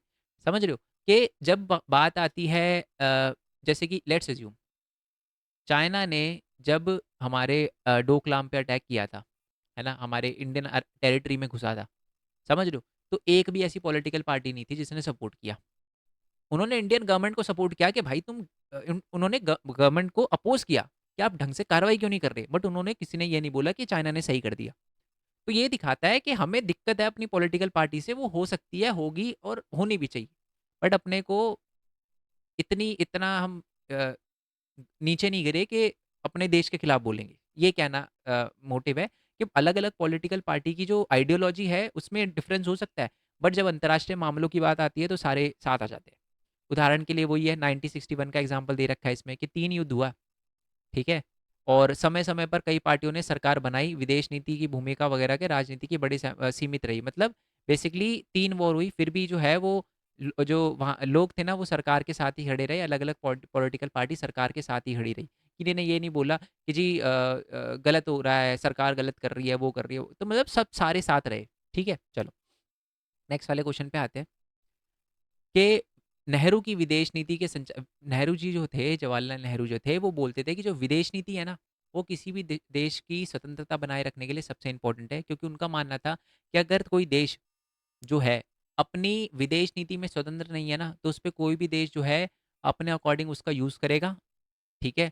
और वो अपने राष्ट्र हित को नहीं देखेगा, वो देश जो कि स्वतंत्र विदेश नीति नहीं अपनाता। मेरे कहने का मतलब जैसे पाकिस्तान है, मैं एग्जांपल से समझाता हूँ आपको। पाकिस्तान है ना, एक्चुअल में अब एक इंडिपेंडेंट, एक स्वतंत्र विदेश नीति नहीं अपनाता। क्यों? अब वो एक तरह से आप देखो चाइना का फ़ायदा देख रहा है। बहुत सारे जो बड़े-बड़े पोर्ट है ना? पोर्ट जो है, छाबार पोर्ट है, पाकिस्तान ने बेच दिया चाइना को 99 ईयर्स के लिए, लीज़ पे दे दिया। बेच ही दिया यार, 99 तक क्या ही, बेच ही दिया एक तरह से। ठीक है? बेच दिया। तो क्या ये पाकिस्तान के सपोर्ट में था? नहीं। बट उन्होंने क्या किया कि एक तरह से वो चाहते तो बोल सकते थे कि नहीं, हम नहीं देना चाहते ये। बट उन्होंने स्वतंत्र तरीका नहीं अपनाया और इसी की वजह से कहीं न कहीं प्रॉब्लम आई उनको। अब वो अपना फ़ायदा नहीं देख रहे, अब वो देख रहे हैं भाई चाइना से कि कहीं न कहीं हमें भी फ़ायदा मिले कहीं न कहीं किसी न किसी तरीके से। तो बेसिकली जवाहरलाल नेहरू मानते थे कि विदेश नीति जो है ना आपकी इंडिपेंडेंट होना बहुत ज़्यादा ज़रूरी है, क्योंकि अगर इंडिपेंडेंट नहीं हुई तो आप अपने देश के लिए काम नहीं कर पाओगे। आप अपने देश के राष्ट्रीय हितों की अनदेखी कर दोगे और ये देखोगे कि उस समय जो है वो आपका गुरु क्या बोल रहा है। आज जैसे आप पाकिस्तान देखता है कि जी चाइना क्या बोल रहा है, एक टाइम पे पाकिस्तान ये देखता था कि जी हमारा अमेरिका क्या बोल रहा है। अपने को कभी दिक्कत नहीं पड़ी, हमने हेल्प माँगी होगी, दूसरे देशों ने हेल्प करी होगी हमारी, बट एक होता है कि अपनी विदेश नीति के लिए लेट जाना एकदम, है ना? वो नहीं किया हमने। ओके, आई होप ये बात आपको क्लियर हो गई। बट अलग-अलग कंट्री, अमेरिका भी नहीं, ऐसी बात नहीं, अमेरिका ने भी एक टाइम पे हेल्प करी है ना? यूएसएसआर ने भी एक टाइम पे हेल्प करी है, इज़राइल ने भी एक टाइम पे, बहुत सारी अलग-अलग कंट्रियों ने हमारी बहुत बार हेल्प करी है। ठीक है? बट हमने विदेश नीति इंडिपेंडेंट अपनाई है। ऐसा नहीं है कि अगर मान लो यूएसएसआर उस टाइम किसी कंट्री के अंदर बुरा कर दे तो हम बोलेंगे नहीं जी यूएसएसआर ने हमारी हेल्प करी थी तो हम बोलेंगे कि नहीं ये गलत नहीं है। ऐसा नहीं किया कभी हमने। इंडिपेंडेंट विदेश नीति अपनाई। तो इसी वजह से जवाहरलाल नेहरू विदेश नीति को इम्पोर्टेंट मानते थे। और दूसरी बात है उनका ये भी मानना था कि आप है ना अपना स्वाभिमान, अपने देश का स्वाभिमान और आत्मसम्मान तभी विकसित कर सकते हो अगर आप स्वतंत्र विदेश नीति अपनाओ, क्योंकि आप अगर किसी के गुलाम बन के रह जाओगे, विदेश नीति दूसरों के कहने पे चलाओगे तो दिक्कतें आएगी। ठीक है? आई होप ये बात आपको क्लियर हो गई हो। अब इस चैप्टर के अंदर एक सबसे ज़्यादा इंपॉर्टेंट चीज़ है, वो है पाकिस्तान के साथ युद्ध, जो हमारा हुआ था 1971 में बांग्लादेश का, और एक हुआ था कि जी चाइना के साथ, है ना? 1962 का युद्ध हुआ था वो। और मैं आपको बता दूँ चाइना के साथ जो हमारा 1962 में युद्ध हुआ था ना, 1 सेकंड, जस्ट अ सेकंड मैं देख लेता हूँ। चलो, तो 1962 में जो हमारा चाइना के साथ युद्ध हुआ था ना जो, उसके क्या-क्या परिणाम निकले, ये ज़्यादा इंपॉर्टेंट क्वेश्चन है। तो पहले मैं वो परिणाम बता देता हूँ, फिर मैं चाइना पाकिस्तान के उस पे आऊँगा, ठीक है? तो ये कुछ प्रभाव पड़े। पहली बात तो है कि चीन युद्ध से भारत की छवि देश और विदेश में धक्का लगा, पहली बात। इस संकट से उबरने के लिए भारत को अमेरिका और ब्रिटेन की मदद को गुहार लगानी पड़ी, दूसरी बात। तीसरा, सोवियत संघ इस संकट में में तटस्थ रहा। तटस्थ का मतलब होता है कुछ बोला नहीं चाइना को। पता है क्यों? क्योंकि चाइना की आइडियोलॉजी भी सोवियत संघ वाली है, यूएसएसआर वाली है। तो बेसिकली यूएसएसआर ने ना चाइना का सपोर्ट किया, ना हमारा सपोर्ट किया। ठीक है? नेक्स्ट है कि भारतीय राष्ट्रीय स्वाभिमान को बहुत गहरी चोट पहुंची, राष्ट्रीय भावना को बलवती हुई, मतलब एक तरह से राष्ट्र भावना अब लोगों की आ गई, क्योंकि अटैक हुआ था। हम तो समझते थे पाकिस्तान ही है, अब लोगों को पता चल गया कि जी चाइना भी है। ठीक है? कुछ प्रमुख सैन्य कमांडर ने तो इस्तीफा वगैरह भी दे दिया, कुछ अवकाश ग्रहण कर लिया कि जी हाँ, हमसे गलती हो गई। और उस टाइम के जो रक्षा मंत्री थे, याद रखना, के कृष्ण मेनन, वी के कृष्ण मेनन, एग्जाम में क्वेश्चन आ सकता है एमसीक्यू में, वो एमसीक्यू की वीडियो में मैं करवा दूंगा, डोंट वरी। उन्होंने भी मंत्रिमंडल को छोड़ दिया, इस्तीफा दे दिया जवाहरलाल नेहरू को। ठीक है। तो ये जो थे चाइना युद्ध के बाद जो है वो कुछ चीज़ें हुई। क्या क्या चीज़ें हुई? सबसे पहले तो हमें अमेरिका ब्रिटेन की हेल्प लेनी पड़ी, बहुत छवि को धक्का लगा, राष्ट्र भावना जागी, सैनिक कमांडर ने इस्तीफा दे दिया, कृष्णा मेनन ने मंत्रिमंडल से भी छोड़ना पड़ा मंत्रिमंडल को। तो ये सारी की सारी बातें, ठीक है। और उसके बाद हमने चीन के साथ संबंध वगैरह भी सुधारे। अब कैसे कैसे संबंध सुधारे उसके बारे में लिखा हुआ है, ठीक है। अब इसको आप रीड कर लेना। और ये जो पाकिस्तान वाला युद्ध है वो आपका सेकंड बुक के अंदर भी आएगा, तो मैं सेकंड बुक के अंदर समझा दूंगा, क्योंकि फिर रिपीट करने का कोई फायदा नहीं है ना। वहाँ समझा दूंगा, कोई दिक्कत नहीं है, वो वैसे भी आपको क्लियर हो जाएगा, क्योंकि वो वाला ज़्यादा डिटेल में दे रखा है। ठीक है। चलो, आई होप ये बात आपको क्लियर हो गई हो। और एक बार ही रीड कर लेना चाइना वाला। बेसिकली चाइना की सबसे बड़ी दिक्कत थी कि है ना, चाइना, हमने ना शरण दे दी थी दलाई लामा को, क्योंकि जब 1954 में पंचशील एग्रीमेंट हुआ था, तब बेसिकली हमने चाइना ने ये बोला था कि पंचशील एग्रीमेंट में ये बात बोली थी कि हम आप एक दूसरे के पर्सनल मैटर में इंटरफेयर नहीं करेंगे। बट हमने दलाई लामा को शरण दे दी 59 के अंदर, तो वो गुस्सा हो गया चाइना, और आरोप लगाया कि जी आप चाइना के विरोधी गतिविधियों को हवा वगैरह दे रहे हो। इसकी वजह से क्या किया, फिर बाद में जाके चाइना ने क्या किया, वो अटैक कर दिया अरुणाचल प्रदेश के हमारे इलाकों पे, और लद्दाख के कुछ इलाकों पे, अक्साई चीन, इन पर अटैक वगैरह करना शुरू कर दिया। और इसी के बाद जो है वो अक्टूबर 1962 में जो है वो इंडिया और चाइना की फिर लड़ाई वगैरह हुई थी। ओके। और अ, उस मुकाम पर हमें चोट लगी थी, मतलब हमें बहुत ज़्यादा दिक्कतें। आप 1962 के अंदर जो वॉर हुई थी ना, वो हम हार गए थे। ठीक है। ये बोलने में कोई शर्म नहीं है। क्यों शर्म नहीं है? क्योंकि हम पाकिस्तान की, देखो, एक होता है हारना, एक होता है आत्मसमर्पण करना। हम हारे ज़रूर थे, हमने आत्मसमर्पण नहीं किया था। जो हमारी इंडियन आर्मी थी, उन मतलब बहुत सारे जो सोल्जर्स थे वीर गति को प्राप्त हुए, ठीक है, बट हमने हार नहीं मानी थी। पाकिस्तान की तरह थोड़ी ना कि भाई बिना लड़े जो है वो हथियार 90,000, ये ऊपर आपने बांग्लादेश का पढ़ा होगा, 90,000 जो है वो सैनिक जो है ना, उन्होंने आत्मसमर्पण कर दिया था, हथियार डाल दिए थे बिना लड़े। और हमने ऐसा नहीं किया था। ठीक है, क्योंकि उस टाइम पहली बात तो हम बिल्कुल भी प्रिपेयर नहीं थे। हमको बिल्कुल भी नहीं, एक बिल्कुल भी आशंका उस टाइम सरकार को नहीं थी कि जी चाइना से भी हमला हो सकता है। तो इस वजह से हम हार ज़रूर गए, ठीक है? परंतु एक कह सकते हो कि ये हार जो थी वो हमारे स्वाभिमान के लिए थोड़ी-सी ठेस पहुँची हमें। बट ये चाइना वाली, मतलब पाकिस्तान वाली हरकतें नहीं करी हमने, आत्मसमर्पण नहीं किया। समझ रहे हो? चलो जी, आई होप ये बात आपको क्लियर हो गई हो। ओके। और उसके बाद मैंने प्रभाव तो बता ही दिया, क्या प्रभाव पड़ा, तो ये अटैक वगैरह क्यों किया वो क्लियर हो गया आपको। एक बार उसके बाद हमने संयोग वगैरह भी किए थे, है ना। बहुत सारी जो चीज़ें जो थी वो चाइना के साथ हमने सुधारी थी। वो कैसे सुधारी थी? सबसे पहले तो 62 से लेकर जो है 76 तक जो है वो दिक्कतें रही। कोई भी जो है वो संबंध ज़्यादा अच्छे हुए नहीं।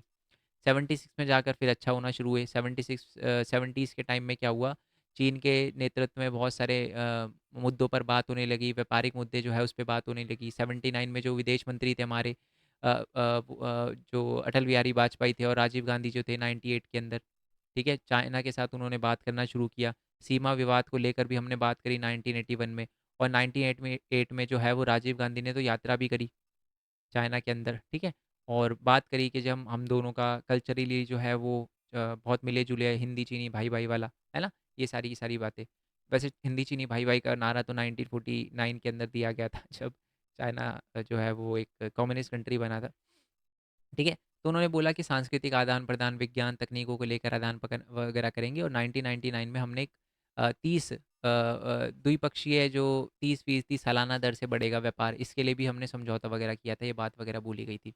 और आज देख लो, अ, लड़ाई है चाइना से, बट ट्रेड भी बहुत ज़्यादा है, बहुत ज़्यादा है। ठीक है, आई होप ये बात आपको क्लियर हो गई। एक एक क्वेश्चन समझा दिया आपको। बाकी जो इसका नेक्स्ट पार्ट है, बिल्कुल जो हमारा चैप्टर नंबर 5 से लेकर चैप्टर नंबर 8 है, ऑल दो इनकी इंडिपेंडेंट वीडियो मैं डाल चुका हूँ चैप्टर वाइज, ठीक है। बाकी फिर भी मैं इसी कंबाइंड वीडियो मिलाकर एक बार दोबारा डाल दूंगा, कोई दिक्कत नहीं है, सारे मोस्ट इंपॉर्टेंट क्वेश्चन मिला के। तो 2 पार्ट में ये बुक होगी, फर्स्ट बुक भी शायद मैं 2 पार्ट में कर पाऊंगा। इस चैनल को सब्सक्राइब कर लेना। बाकी हमारा दूसरा चैनल है मेन पॉइंट टेक करके, उसको भी सब्सक्राइब वगैरह कर लेना। और दोबारा से बोल रहा हूँ, एमसीक्यू छोड़ने की गलती बिल्कुल भी मत करना। और मेन पॉइंट ये भरत खोरवाल वाले चैनल को सब्सक्राइब कर लो, क्योंकि यहाँ पर जब मैं लाइव आऊँगा ना, तो बहुत सारी चीज़ें वगैरह एक्स्ट्रा भी वगैरह बताऊँगा। और एग्ज़ाम के टाइम पर भी मैं यहाँ पर लाइव वगैरह आऊँगा, ठीक है। बाकी मिलते हैं जी नेक्स्ट वीडियो में, तब तक के लिए थैंक यू सो मच। जय हिंद, जय Bharat, Vande Mataram. Thanks for the support. Bye bye. इस पीडीएफ का लिंक आपको नीचे डिस्क्रिप्शन में मिल जाएगा। Bye bye.